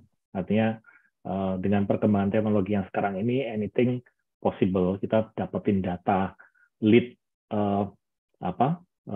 orang segitu banyaknya, terus kita kayak bingung datanya mau diapain. Akhirnya ya udah kita jadiin konversi jadi duit. Caranya gimana? Kita hire telemarketer, diteleponin satu-satu dari 1.000 orang, diteleponin. Yang ditelepon pun orangnya jadi kesel. Kita kalau nerima telepon kayak gitu kan kesel juga kan, udah bilang saya nggak tertarik, masih aja ngomong terus. Jadi kesannya kayak kita nggak didengar. Itu adalah salah satu aksi-aksi yang membuat kita merasa tidak dihormati sebagai human, sebagai manusia.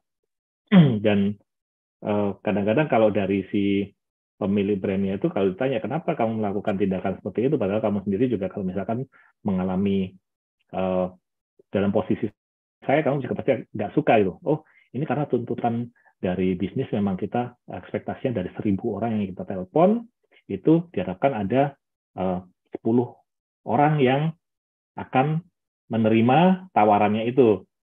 Padahal sebenarnya kalau dibayar dari 1.000 orang, 10 orang nerima, sisanya yang 990 itu akan merasa terganggu. Bayangkan tuh kalau sekian banyak orang punya opini yang sama bahwa mereka terganggu oleh telepon yang mengatasnamakan brand Anda, bayangkan impact-nya terhadap brand Anda seperti apa nantinya. Jadi tindakan-tindakan yang disrespectful seperti itu yang berusaha dihindari dari sisi teknologi. Karena harusnya teknologi itu invisible, tidak terlihat dari sisi customer. Yang terlihat dari sisi customer adalah human touch-nya. Ya, jadi itu sih poinnya yang terkait be respected. Kalau yang dibilang Pak Gatot tadi, kita ditanya nama, itu pasti kita akan merasa dihormati. Mungkin malah kalau yang seperti ini lebih ke yang protect self interest mungkin ya, karena sama-sama suka buku, suka kopi, akhirnya jadi ada connection di situ. Iya. Ya berarti be respected itu lebih ke ini ya Pak Iwan ya, lebih ke gimana supaya gangguan itu seminimal mungkin ya, cold call itu ke kitanya tidak sering ya, istilahnya seperti itu ya, dari marketingnya ya, dari marketernya. Betul. Dan nggak cuma telepon, spam email itu kita nerima banyak sekali, dan kadang-kadang spam datang duluan, terus mengharuskan kalau Anda nggak mau nerima email kayak gini lagi, Anda bisa unsubscribe. Kok jadi kita yang repot gitu kan? Kok jadi kita yang repot harus unsubscribe? Ya hal-hal seperti itu yang harus dihindari dari penggunaan teknologi yang kebablasan sih kalau dibilang di buku ini. Oke, terima kasih banyak. Mungkin satu lagi pertanyaan dari rekan-rekan sekarang, kalau ada misalkan. Atau kalau mungkin nggak ada, ya mungkin kita simpulkan saja ya dari pertemuan kita kali ini. Ya tapi sebenarnya saya ada satu pertanyaan yang agak mengganjal sih. Tadi yang, ya nggak apa-apa ini penutup ya. Jadi kalau kita cerita tadi dari awal Pak Iwan, kemudian dari ceritanya Pak Satya dengan Dove-nya itu tadi, berarti kalau kita lihat, ya ini mungkin sejalan dengan yang dikatakan Seth Godin di All Marketer Are Liar. Dia bilang bahwa sebenarnya customer itu hanya pengen cerita sih dibandingkan produknya itu. Jadi istilahnya kalau orang diceritakan di sana, kalau nggak salah orang jualan rumah itu bukan jualan ini, rumah itu ada ini, tapi nggak, dia keliling, ada tetangganya ini si ini. dia punya anjingnya ini, cerita seperti itu. Bahkan kalau saya dulu pernah dengar cerita klasik gitu, ada orang jual rumahnya mahal banget padahal jelek gitu. Ditanya, kok kamu jual rumah mahal banget? Loh, saya nggak jual rumah, saya jual tetangga saya. Tetangga saya itu adalah si Fulan. Dia kalau pagi nganterin makanan, kalau setiap malam dia suka ngajarin saya ngaji gitu.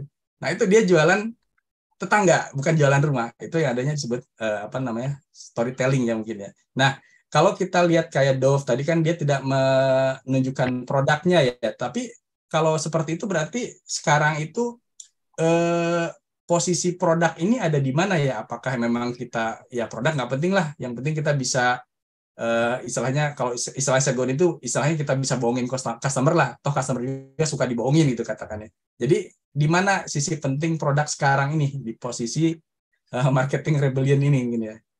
Mungkin dari Pak Satya dulu kali ya. Oke Pak, makasih. Iya, pertanyaan yang bagus. Jadi gini Pak, kalau di marketing ya, apalagi kalau di marketing rebellion itu saya ngelihatnya arahnya itu balik ke basic marketing ya. Basic marketing itu adalah STP, kemudian 4P Pak. Nah, P pertama adalah produk. Jadi saya termasuk yang percaya bahwa di berbisnis, kita jualan, kita marketing, produknya harus benar dulu. Karena Anda bisa buat promosi besar-besaran, Anda bisa buat iklan besar-besaran, Anda bisa buat harga yang begitu rendah sehingga menarik, tapi kalau produknya nggak bagus, dia akan beli, tapi tidak membeli kembali, Pak. Gitu. Dan sekarang sudah rame yang katanya sustainability ya harus berkelanjutan. Jadi kalau kita bicara marketing, produk itu yang paling utama Pak. Itu harus benar dulu. Itu jawaban saya Pak. Oh siap. Terima kasih banyak Pak Satya. Dari Pak Iwan mungkin ada tambahan Pak Iwan? Ya setuju sih Pak Satya, produk itu penting. Saya pengguna Apple, tapi bukan berarti setiap kali Apple keluar produk baru saya akan beli. iPhone yang saya pakai saat ini adalah iPhone 7 dan itu baru end support kemarin baru udah nggak disupport iOS terbaru lagi. Tapi saya merasa produk ini sangat bagus dan itu yang semakin menumbuhkan trust saya terhadap brand Apple ini, karena walaupun ini usianya saya pakai udah 5 tahun, tapi saya nggak ada keluhan sama sekali terhadap produk ini, paling lebih baterainya aja.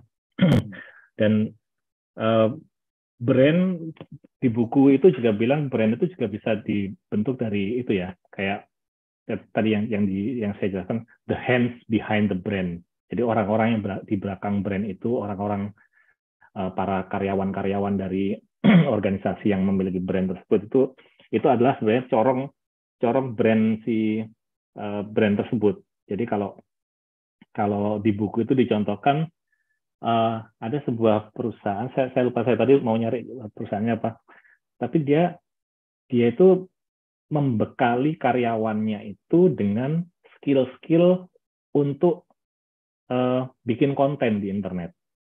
Dan bikin konten itu bukan tujuannya untuk advocate si brandnya tersebut. Jadi bukan berarti, oh kamu udah punya sosial media, kamu posting sesuatu tentang produk kita.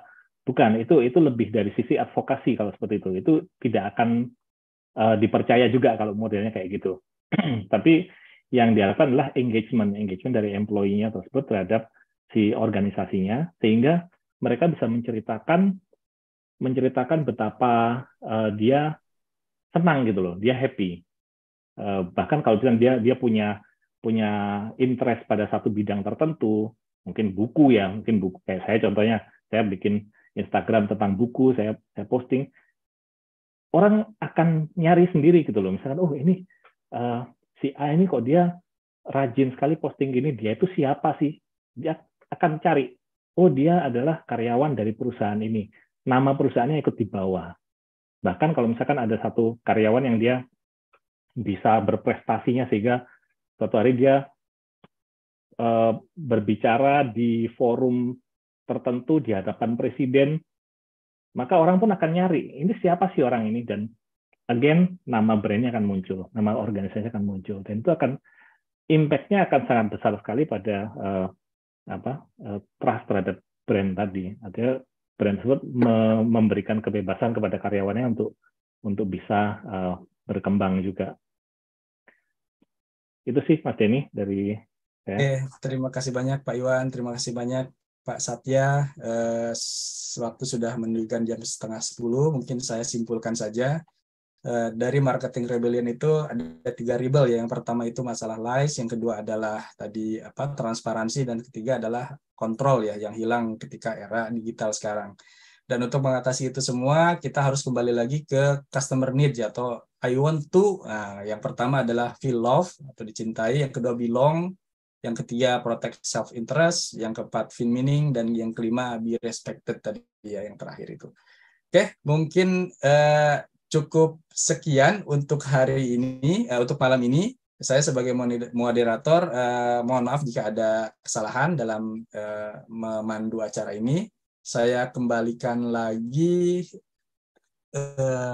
kepada hostnya Pak Buntoro. Silakan Pak Buntoro.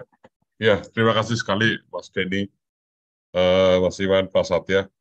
Itu bahasanya sangat menarik ya. Artinya menyadarkan kita mungkin sebagai salah satu dari kita itu sebagai produsen, jangan sampai customer berontak. Nah, ini dia yang harus dipahami ya, bagaimana ngewongke customer ya, sehingga customer itu tidak sampai ngambek atau berontak. Saya rasa itu aja, menarik sekali, dan saya rasa banyak pelajaran yang bisa didapat dari pembahasan atau bedah buku Marketing Rebellion ini. Terima kasih atas perhatian teman-teman semua. Sampai jumpa hari Rabu mendatang dengan buku yang lain. Terima kasih. Foto dulu Pak Buntoro. Oh iya, Mas Adi, tolong difotoin Mas Adi. Kan teman-teman bisa nyalakan kameranya. Ada Kang Denny, ayo. Kang Denny bisa foto. Bentar Pak, saya setting dulu. Satu halaman paling. Oh, 1 halaman ya? Ya, siap. Bisa kalau 1 halaman. Oke, mungkin teman-teman silahkan kalau yang bisa membuka kameranya dibuka. Dan Pak Budi udah nggak ada ya, Pak Budi ya udah tepar kayak habis futsal. Oke, mungkin kita akan ketawa bersama. Pak Fahrudin hilang mukanya, Pak Fahrudin maju dikit. Fahrudin hilang. Oke, mungkin kita bisa ketawa bersama. Saya bilang ketawa, nanti kita tahan sekitar sekian menit. Oke, ketawa. Oke, terima kasih banyak. Ini ada 1 layar ya. Oke, terima kasih banyak atas partisipasinya. Silakan Pak Buntoro kalau mau dilanjutin. Salam. Terima kasih semuanya. Assalamualaikum. Waalaikumsalam warahmatullahi wabarakatuh. Pak Den kalau pas ke Bogor kabar-kabar. Oh, udah hilang Pak Den. Makasih Pak Iwan. Sama-sama Bu Elvi. Prof. Agus, pamit dulu. Assalamualaikum.